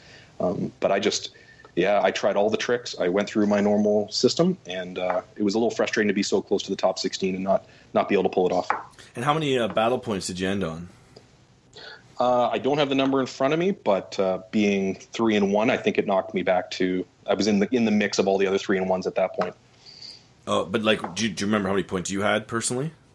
Because it wasn't win lost draw, which is what we're normally used to. It's like I don't remember the exact number. I wasn't. My first games were 31, 35, 26, and then I got 0 in the last game. I got 40 owed. So you're around the 90 range. Yeah, I was in the 90 range, so that like the people who got into the top 16 were the people who were 125. I think was the 16th person was 125. So if I had just had those 30 points, if I had won my last game, I would have been in there. So it was a little frustrating, but the opponent was really gracious. His name was Geoff with a G as well, which is always fun when you play a Geoff in the last round. And his list was just incredible. Awesome. So I guess we'll go on to me. I started off, I played a very new Tau player who we kind of had a demo game of 40k and we had a good time, and I kind of just made sure that I won, but I tried to take my foot off the gas, so I ended up just getting a big win, but it wasn't really well deserved. Then I played a Nurgle army, a lot of Plague Burst crawlers actually. It was I think it was 5 of them, but he didn't have the Narmal, and he had a lot of the other more combat-y Nurgle units. And so I was actually able just to tie him up in combat, stop him from shooting me, keep range, drop my Zangors in, tie stuff up, just keep shooting him. It took like 8 units of Zangor Enlightened, took like several turns to kill one of those tanks. It was gross. But if he had the Narmal, he probably would have done a ton more damage. It would have been a tighter game. But I ended up getting max points on that one as well. And then my third game, I played against a Space Marine player with Custodes. And so he had a lot of the, what are the Primaris guys called, like the jump packs that shoot like 36 shots? Inceptors. So he had 2 units of deep striking Inceptors, 3 Custodes jump packs. He had just, a bunch of characters to go with it, a couple bike units, some scouts for board control. And those Inceptors are really, really nasty. They dropped in, tried to do some damage. They killed 1 Zangor unit. And I just kind of did what my army did, cleared 1 unit at a time, dropped in my 30 Zangors on foot, and just kind of tied up as much as I could to push them back. And It ended up being a max win. What he did is about turn 4, he completely started falling back because it was going to be about a minor win to me. And then he fell back, and I pushed in, and then I was thinking about going for the jugular, and he kind of just had a moment where he was like, I'm going to lose, I'm not going to make top 16, I'm going to go for it. And he went for it, and it ended up giving me max points again. And then last round, I ended up drawing the Brown Magic himself, Mr. Nick Nadavati. We were both on 120 out of 120. So, there wasn't many people in that point range to choose from. There's only about 5 of us. So the odds of me getting Nick were like 1 in 4, which was not the odds you want. But especially after his LVO victory and winning the ITC in a spectacular fashion there on camera and everything. He was playing the zombie list. We had 3 units of zombies. He had a bunch of cultists. I think I played it really well. I turtled on one objective, being able to cover the middle objective. What I did wrong is I actually used 1 unit of Nurglings back, and I put 1 forward, which was a huge mistake, because he was able to surround it with cultists, which kind of took 1 cultist unit out of the line of fire. Nick started pushing forward. I then used my Zangor as kind of a shield right on my front line so that he couldn't drop in and get my Enlightened, and I just delayed. I actually didn't shoot him turn 1 at all. I just said, your turn, I'm not going to create zombies. Use your 2 CP, done. Turn 2, same thing, he moves up, and then I pushed everything out. I pushed all my Enlightened out.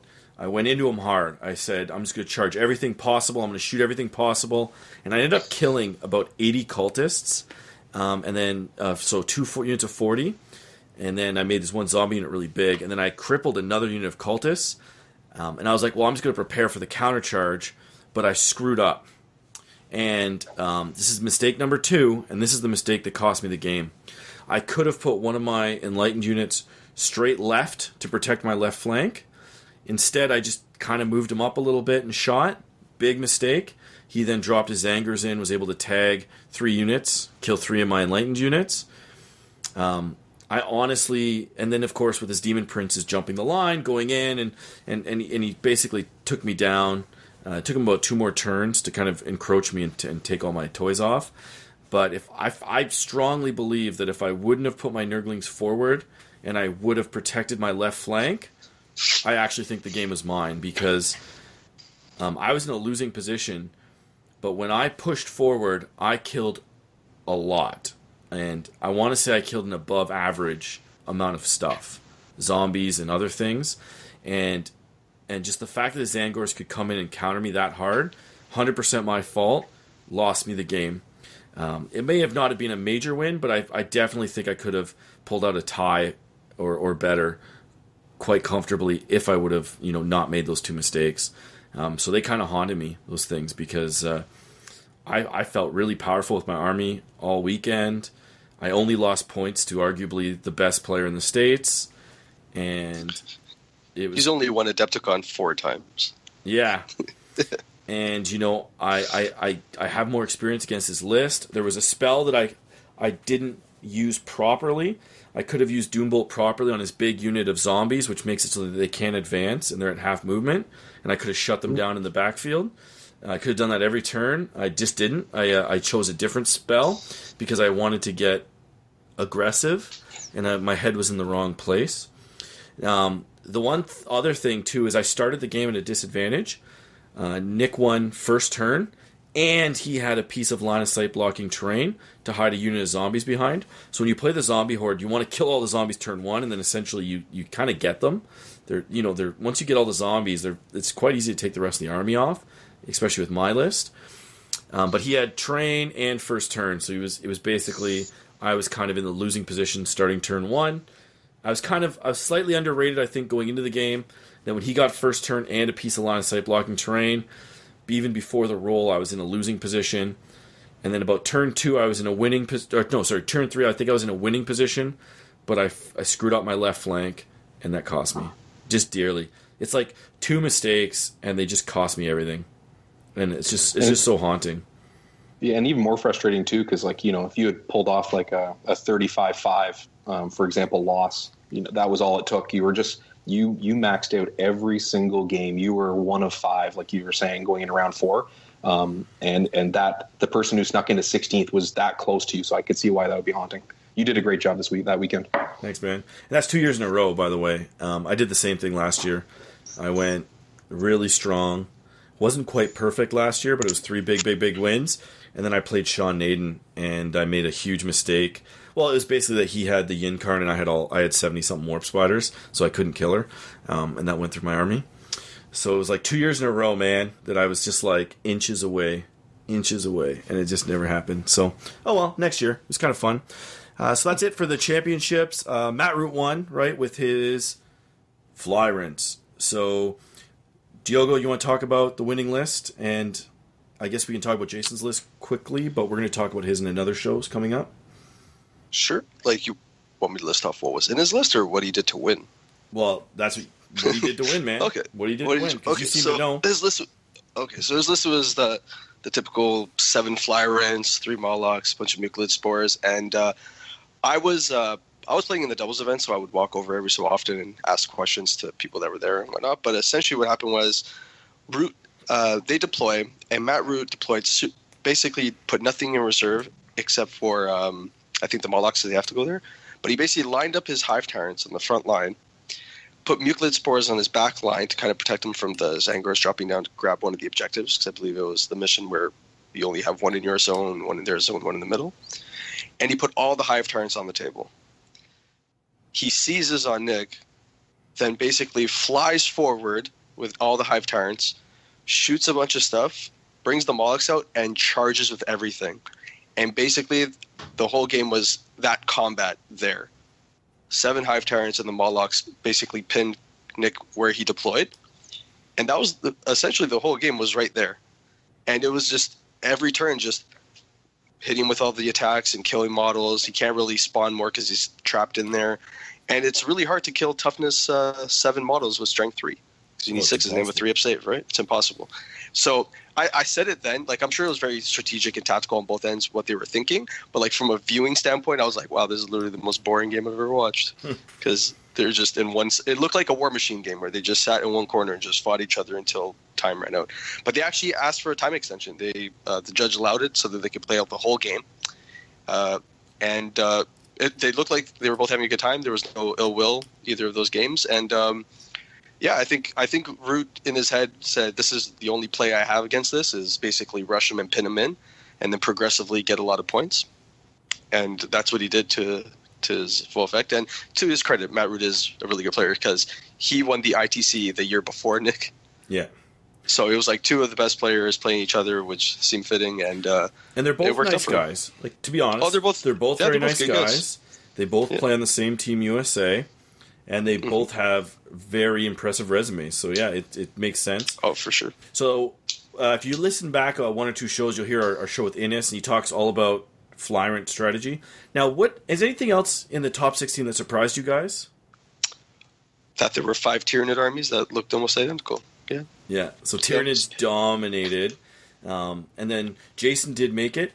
He had basically, it wasn't a surprise because he's a really good player and his list is crazy. What are those things called again? Jesus, I said it even earlier in the show. Dark Talons. So he had basically 8 Dark Talons, and we're going to talk about his list 2 podcasts from now because we're going to a team event and he's bringing the same list. But basically his 8 Dark Talons, I think in his first 2 games, he played 1 turn and his opponent's tapped because he killed so many models. So we were looking at, after lunch, he was like, yeah, I've only actually played 2 turns of 40k this entire tournament so far.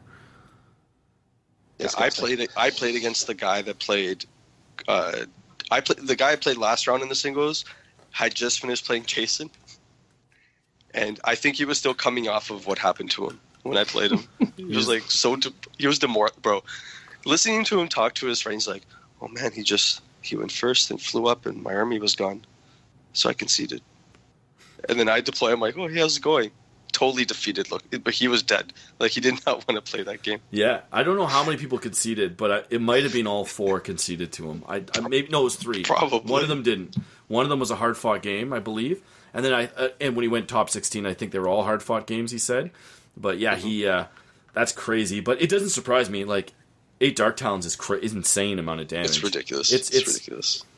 It's like right up there with those Tau drones. So I'm assuming the Yavara guy, he was eliminated round 1, correct?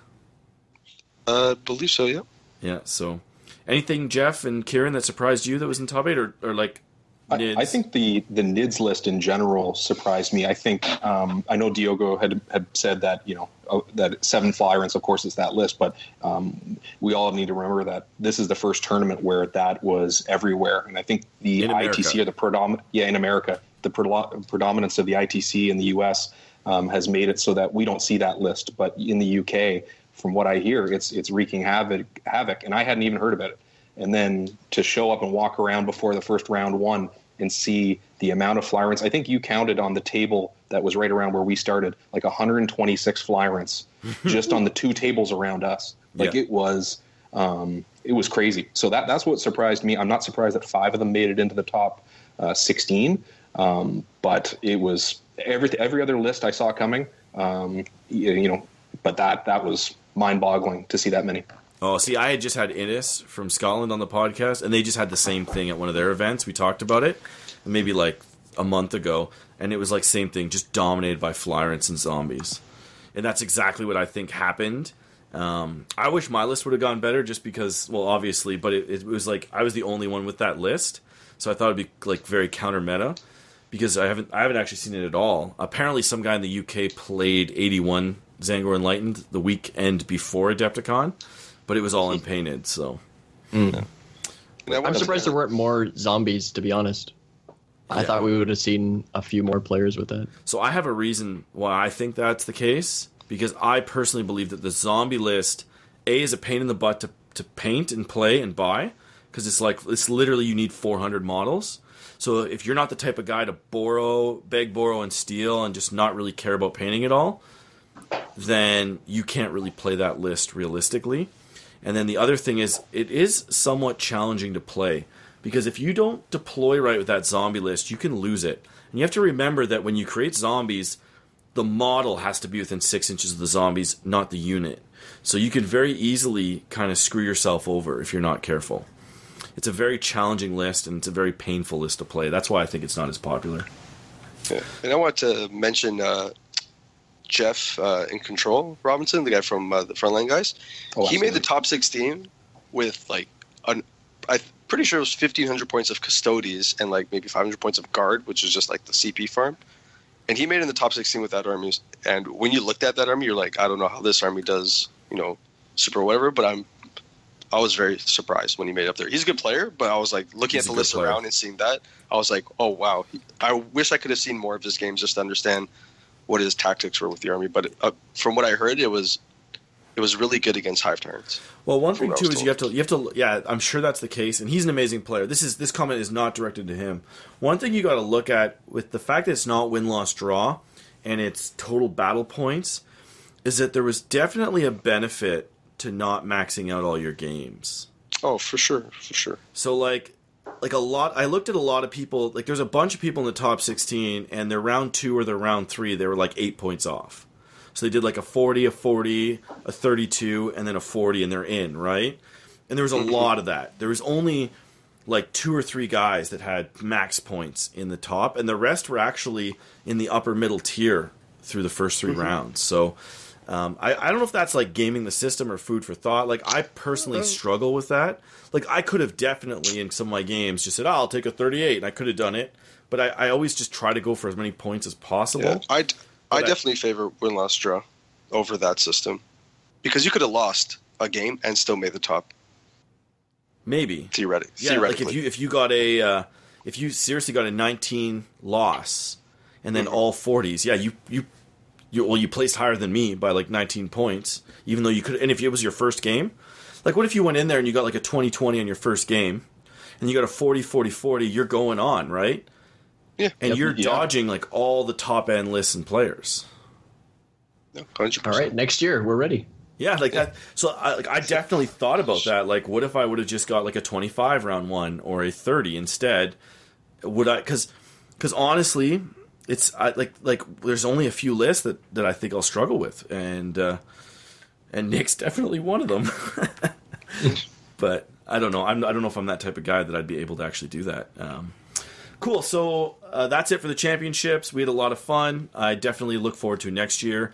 One of the things, leaving Adepticon this year, I kind of, since 8th edition dropped, I've been kind of off the competitive bandwagon, and this made me want to just be a better 40k player and be a top tier name and player and just like actually have a shot at stuff. So I'm going to kind of use my mojo from this championships and doing so well to just kind of carry me into the next like 12 months. Because now I have like 3 armies that are 8th edition legal, and I think that's my kind of goal. So where are you guys focusing after this? Start with you, Diogo. Well, I have a bunch of events coming. So I have the team tournament coming up now, which I'm focusing on, and then I have the GT in Sudbury, then the Beef and Wing in Buffalo, which I go to every year. Awesome event. But are you focusing more on like what's your overall goal? Are you trying to like win a faction? What's your goal? Like this tournament maybe like I need a goal, and my goal is to win Thousand Suns. I'm going to say it right now. I want to win ITC Thousand Suns. Well, I'm waiting for after the FAQ drops to really decide what army I'm going for, but I want to go for a best faction. What that faction is really depends on what this FAQ tells. I would like Guard because it'd be fun, because Imperium's just way too many people. That's just driving me nuts. But that I also want to attend more events this year, even more than I normally do, which is a lot already.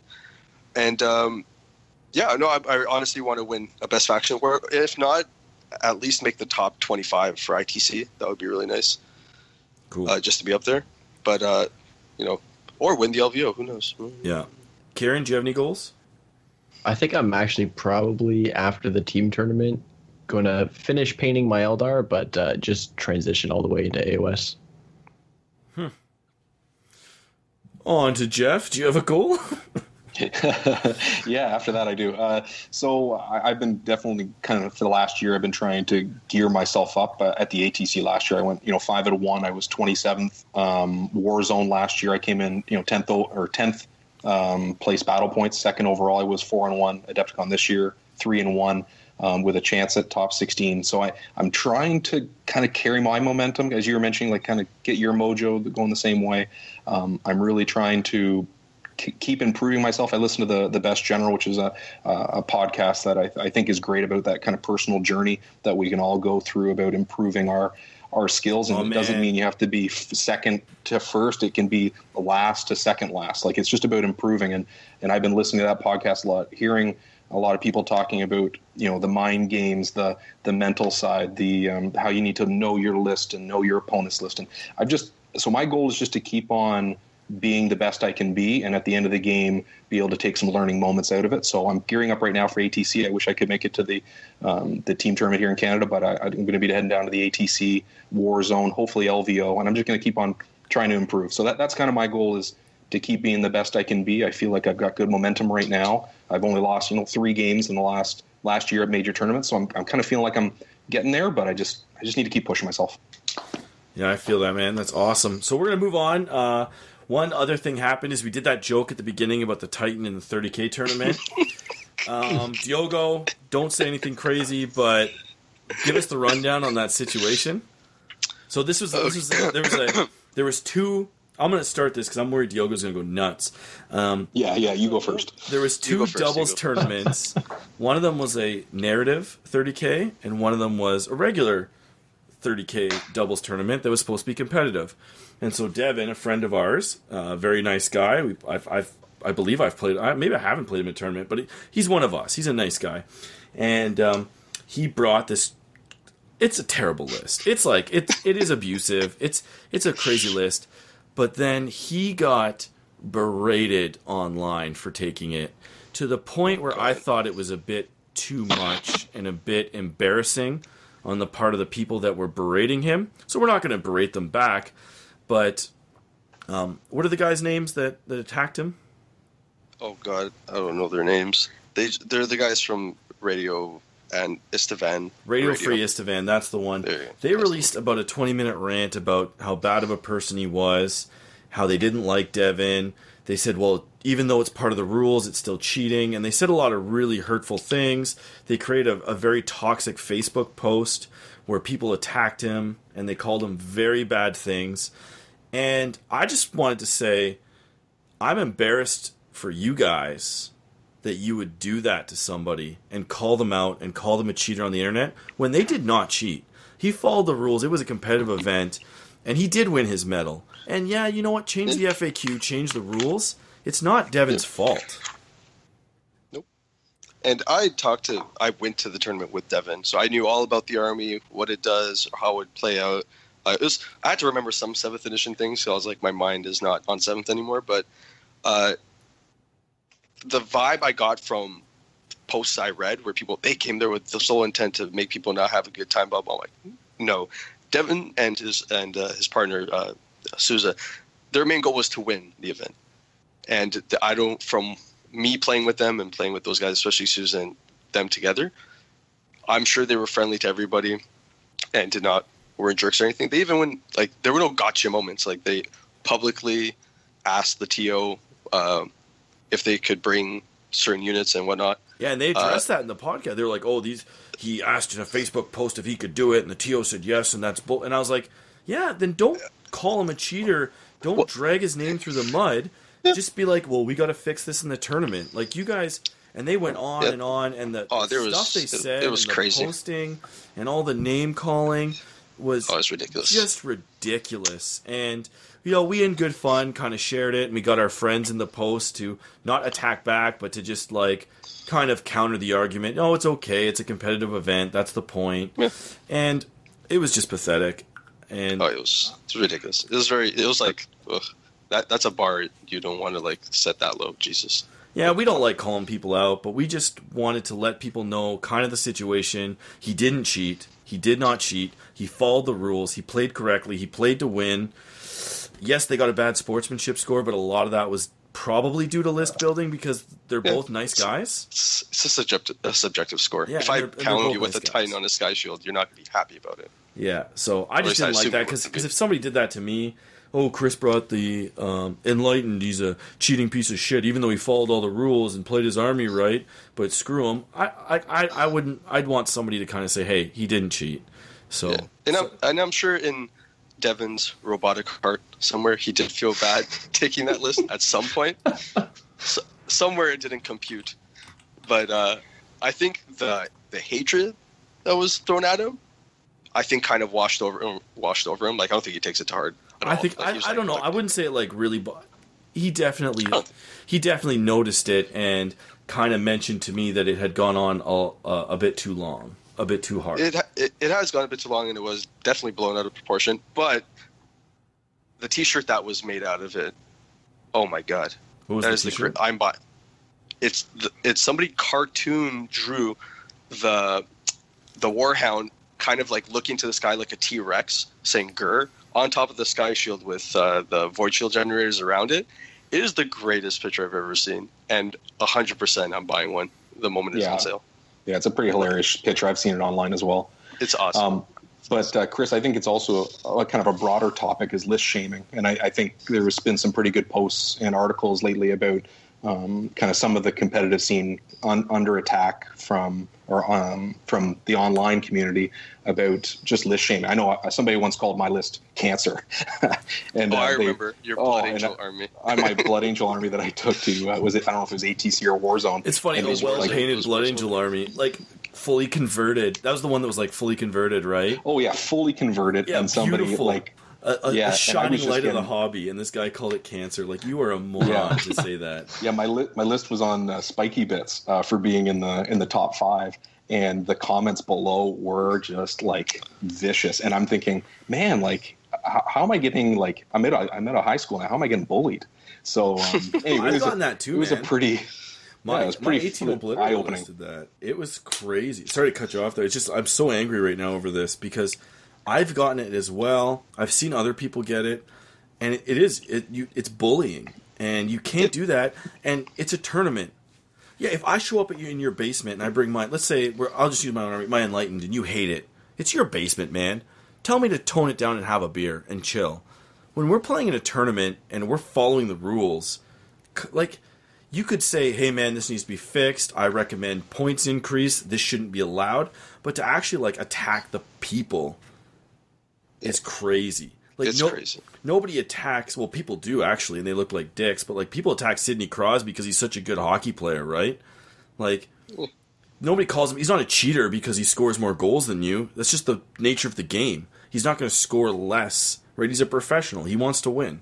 And I know this isn't a professional game, but we want to win, and we spend a lot of money, and we travel, and 72 Zangor and Leighton are not cheap. Like to pull something off like that, it takes a lot of work. And especially a lot of these guys are playing with like unpainted armies or don't even play this edition, and they're attacking you online. It's pathetic. Oh, it was ridiculous. The one comment that really annoyed me was them saying that if they were the event organizer and they saw that list on the table, they would have taken the money and thrown it in their face and told them to leave. I'm like, well, I hope you have enough money to pay for my room, my event costs, me getting here. Because if I only came for that event, you're telling me I can't play in it. Ooh, that does not look good on you, and I would expect to get reimbursed for everything, right? But it was just ridiculous. It was blown super out of proportion, and in my opinion, those guys don't know what they're talking about in the competitive aspect. But anyway, let's go back to Geoff because I did cut him off there. Sorry, Geoff. Oh, I got so emotional. Oh no, I just think that it's something that we as a community are going to have to address a little bit more and more. If there keeps being a divide between, we'll call it the casual, and I don't like to use that term, and the competitive, where anything that's posted online is fodder for just being attacked. I think people need to start going online and defending that, kind of like you would in school. Or not that I've been in high school for a long time, but people need to go out there and defend against people saying things like that online, and list shaming. It just has no place in this game. We're all supposed to be a community. There's so few of us in the greater scheme of things. We all really need to be working together, not putting each other down. 100%. I would agree with that. Yeah, Okay, so we're going to move on. Geoff, you have a couple questions. We have Q&A time, and then we'll wrap up the show. But some of your boys asked some questions for the show, so let's start with those. Yeah, let me pull those up for you. The first question was from my buddy Dave. I'm going to pull that up here. Yeah. The first question was, seeing how GW is supporting competitive Shadespire by posting winning decks on a dedicated website, do you think 40K and AOS will ever get that level of competitive love, or will it always be community driven? And that's from David Moffat. They have done it for AOS, actually. They've done it maybe once or twice where they actually sold the winning top 3 armies as bundles on their website for Age of Sigmar. Mm-hmm. They've never done it for 40K. I don't think so, and this is the way that I look at it is, even though GW's changed and they're awesome, like I'm a fanboy, whatever, so take that how you'd like it, they've changed, but they still see 40K and Age of Sigmar as a beer and pretzel game, which is how 99% of games are played, to be honest. And Shadespire is their first game that's like, this is our competitive game, and they sold it as that. This is our tournament game. This is our competitive game. Like, this is what we're gonna do. It's gonna play to win. Like, the hobby side is great, but not really a big factor. I believe their events don't even have painting requirements. Blah blah blah. So, I think that's just why they're able to do this, is because they can justify it. This is what they feel they're allowed to do and they need to do. And I don't think they want to do it with 40K. They're trying to do it with the FAQs. But that kind of bit them, I think, a little bit. Yeah. Because a lot of Sorry, go ahead. Well, I was going to say, a lot of people got really salty over the power creep and then all of a sudden the nerfing. And they're trying to fix that, whereas Shadespire's a very awesome game, very well balanced, and very competitive. So that's why you're seeing a lot more. And it's easier to post a winning deck online because it's just, I don't know, it's easier to do. So. Yeah, I think I had made a comment to Geoff earlier today. I think I saw that question at some point, but I made a comment just sporadically about it. So Shadespire it's a fun game. It's awesome, and it's very tactical. It's a competitive game based on how GW is advertising it as what they want it to be. And I feel like if Shadespire has what helps AOS and 40K so well is the community behind it. And it's like you need both of them for all the systems to basically make them all do really well. So if let's say Shadespire had the same kind of community behind it as 40K does, that game would be skyrocketing through everywhere, and you would have massive events for it, right? So I think everybody should really just come together, and it would be awesome if everybody just played all 3 games at the same kind of level to have massive events. Like, AOS is growing a lot every year now. Like, I think AOS had 180 people or something like that for their singles, which is awesome. And I think Shadespire had, I don't know how many, but from what I was talking to one of the GW guys, they said that they expect like next year for it to grow even more and more based on how they're going to protrude it. So I think you don't really need the competitive support. I think the community is what will help make it competitive. I think Shadespire needs that. It follows the Magic the Gathering model. We're going to get through this one season. They already told you there's only so many cards in season 1 or whatever, and that's going to be a new season, right? This is going to be a game where you buy 5-6 expansions a year and you just keep going. And I wouldn't be surprised if in 5 years Shadespire is their flagship game. No longer 40K. I wouldn't be surprised because it's 4 models, it's much cheaper, it's card based, and people seem to love it. They released a lot of pretty crappy board games in the past, Blood Bowl excluded. That's arguably their best game ever, but it doesn't have the traction that this has. Like when Age of Sigmar and even 40 was 2 years old, they didn't have 100-man tournaments all the time. Mm-hmm. They just didn't. So I hope that answered your question. Go ahead, Diogo. No, you're good. No, you're good. You covered it. Yeah. I'm good. So we'll go on to the next question. Yeah, so next question is from Jordan Hovey, and it was, how are people feeling now about Forge World after chapter approved and the FAQs? Do they have the CanHammer seal of approval for Bloodbath? Yeah, Darren's on the council, so I believe Forge World's most likely in. I think there's only about 2 or 3 units that are actually competitive from Forge World right now in 40K. So to me, I'm actually completely turned a 180 because I'm okay with it now. It's generally just pointed to the point where it's not good. And it was good. It was good. Some of it. The Yavara, Fire Raptors, and what's that Space Marine tank are like the only 3 things that I would ever take. And a Leviathan? No, the little one that like shoots the good one. I can't remember. Ciaran. The rest of the stuff is like very meh, to be honest. The only reason that I still kind of run events without Forge World is because I'm ETC captain, and ETC does not allow it. So it's not to the Team Canada's benefit to run events with Forge World. That's it. Next question. Yeah, so the next question is from Dan Odell, and it is, what is the top issue you hope to see addressed in the April FAQ? I think we kind of tackled some of those, but maybe he wants us to kind of go around and kind of say your number one thing. If they're going to do something, what is that one thing? Yeah, so we'll start with you, Geoff, and then we'll go to Ciaran, because Diogo and I have talked a lot. Yeah. For me, it's about probably the 01 per detachment, captain, commander, even shield captain. I've got 3, but I'd still love to see them take some of these. I'm not a fluff guy, but I definitely know there's not 5 shield captains running around on the same battlefield together, probably in the way they intended the game to be. So for me, I'd love to see some 01. The Power Rangers. Ciaran? Poxwalkers, absolutely. Perfect. Gone. Goodbye. No place for that in the game. You think Sky Shield Warhound is bad. It's the Poxwalkers are 100 times worse. You're not wrong. Make them pay reinforcement points. And we'll just do last but not least, Diogo. Mine's not so much units. It's reduce the points from 2,000 to 1,650.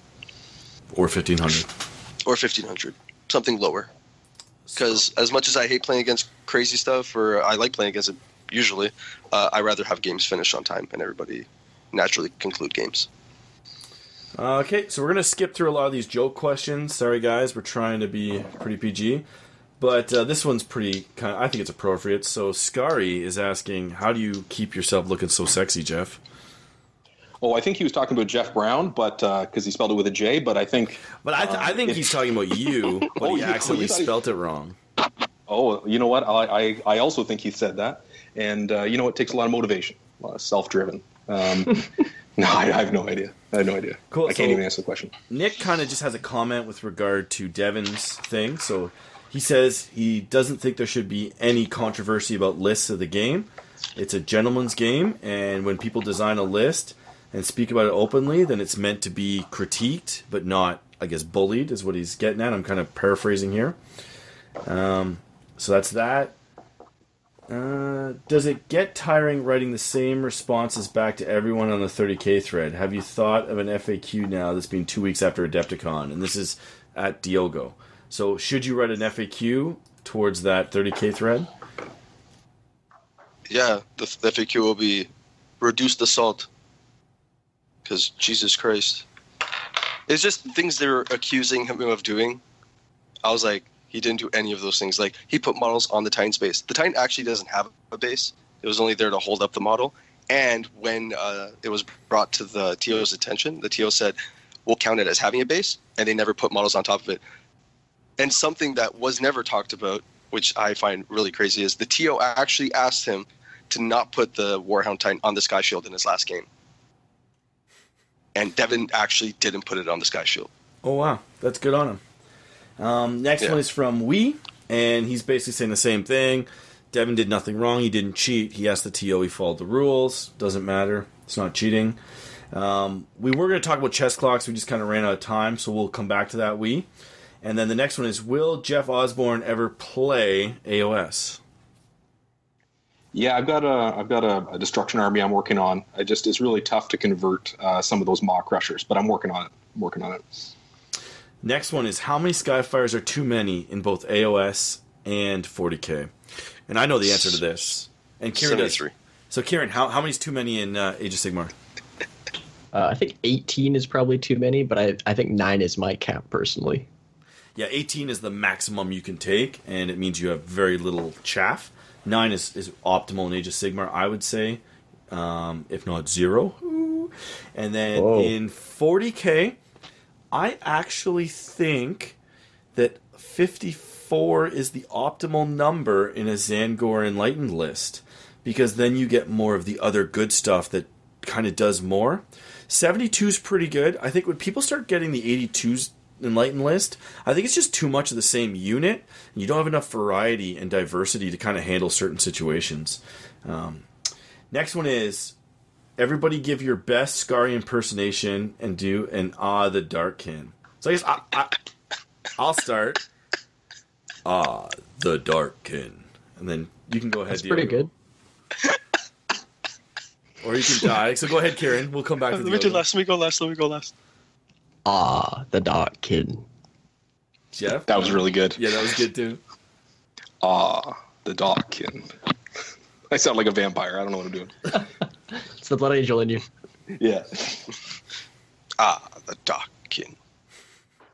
That's good too. So hopefully you can soundbite those Wii. BJ would like a hug from Diogo at the team tournament. Can you arrange that? Only if it's sexual. Brian Horton says that he had a lot of fun with Diogo at the Adepticon Long War team. How did that go? We went 3-0 with the most random knit army ever. So, and you guys had a lot of fun? That's good to hear. Oh, we had a good time. We didn't expect to win any games. And then... Also, with In Control success with Custodes, do you think they can get a top spot yet? Geoff? You think Custodes got what it takes to win a tournament? No. I think Jeff Robinson is what it takes to win a tournament. I think he is far above the kind of the layman, and I think he took that army to a 90th percentile. I don't think a normal person could do that. Awesome. And then there's why hasn't Chris signed up to the Sudbury GT? And that's because I just bought a house and I might not be able to make it. Sorry, guys. What bought a house? Still in Cornwall? It's just down the road 20 minutes. But you know how it is. Moving house is a pain in the butt. Come back to Toronto. No, I'm not coming back to Toronto. I don't want to die of pollution poisoning. And that's about it. I guess Chris Sly says make sure you guys mention the hard one. We did have an awesome game, Ciaran, against Chris Sly. There was some controversy. It was a great game. Can you talk about it, Ciaran? Because I'm part of the controversy. Yes, you can. Okay, so there was... online is slightly bullying us as well for some alleged slow play, but it was on both sides. There was a rule that was a weird interaction between the Adepticon FAQ, how split works, and a judge also not knowing how split works. And it just took a long time to resolve, unfortunately. So that ate up about half an hour to 45 minutes of a game. Yep. And we could... So I got to chime in. So we played our friends Chris Sly on Warhammer TV. So a lot of people were watching it. Age of Sigmar doubles. Ciaran and I are also very new to the Tzeentch Demon Army. And yeah, so the Adepticon FAQ said you had to put your summoned units in your list, Whereas the GW FAQ said you can only kind of summon like 1 unit at a time. So I put units of 30 brims in to do the split rule. But the FAQ said you can only bring 10 in at a time. And we didn't know what would happen to the other 20, if they could be appeared, when they would appear, how this thing would work. And then we were in like a hall 2 halls away, so we had to run and get a judge. We asked one judge, he had no clue. We got another judge, he didn't know. And we got a third judge to come and kind of answer it. 2 GW employees couldn't come to an agreement over it. Chris and I couldn't come to an agreement over it. And it was kind of like a thing where Chris and I even talked about it, because we know each other. People that may not know, we know these guys off the stream. Like, I've talked to them since then. It's not there's no like ill will or bad blood there. But it was basically like we were at an impasse, and I was even telling them, if this wasn't a tournament, we would have just stopped playing and started over. Like, we felt like we hit an impasse in the rules, because it mattered to them. If it worked the way that I thought it worked, we could potentially win the game. If it worked the way they thought it worked, we were just screwed. And there was like, it was just that kind of mentality. It was like, I'm like, let's just figure it out. And we wanted a ruling, but the GW guys won't actually rule on your game. They just gave input, and then the ref couldn't rule. And we just didn't know what to do. I think that's what happened. We just didn't know what to do. Yeah, we wanted answers one way or another, but didn't get them. So you can bully us, call us slow players. I finish a lot of my games. I don't even care. Like we actually technically won the game, but we conceded a tie to them because we felt bad for the slow play anyway. So if you watch the stream, it says we won, but we actually said, hey, you guys should have won. We'll give you the tie. And we did that because we know that we screwed up, and they know that they kind of screwed up too, and we just wanted to solve it. So, it goes to what Geoff said. You can bully us all you want. It's fine. But you're the one that looks like an idiot. And congrats to them. They also, I believe, won best overall for the doubles in AOS. They had a beautiful army. They're both very good players. They know, like, it. I don't know.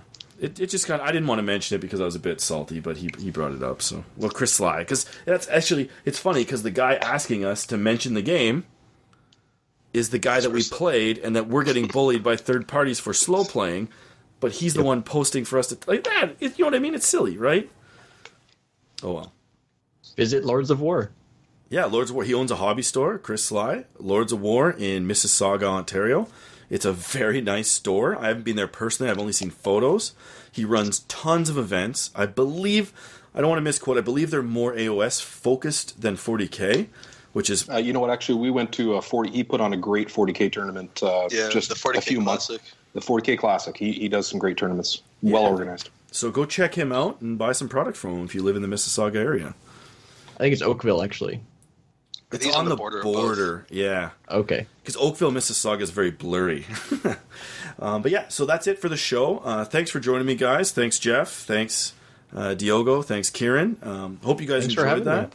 No problem. Thank you. So we'll catch you guys on the next one. Thank you for completing this episode of CanHammer. If you'd like more information on what we do, our YouTube channel, or any events we run, see canhammer.ca. If you would like to donate to the show, you can visit patreon.com/canhammer, where you can donate and subscribe, and you'll get some sick rewards. If donating is not your thing, then just leave us a 5-star review on iTunes. That really helps us get recognized and helps new people find the show. So with that, hopefully we'll see you on the battlefield.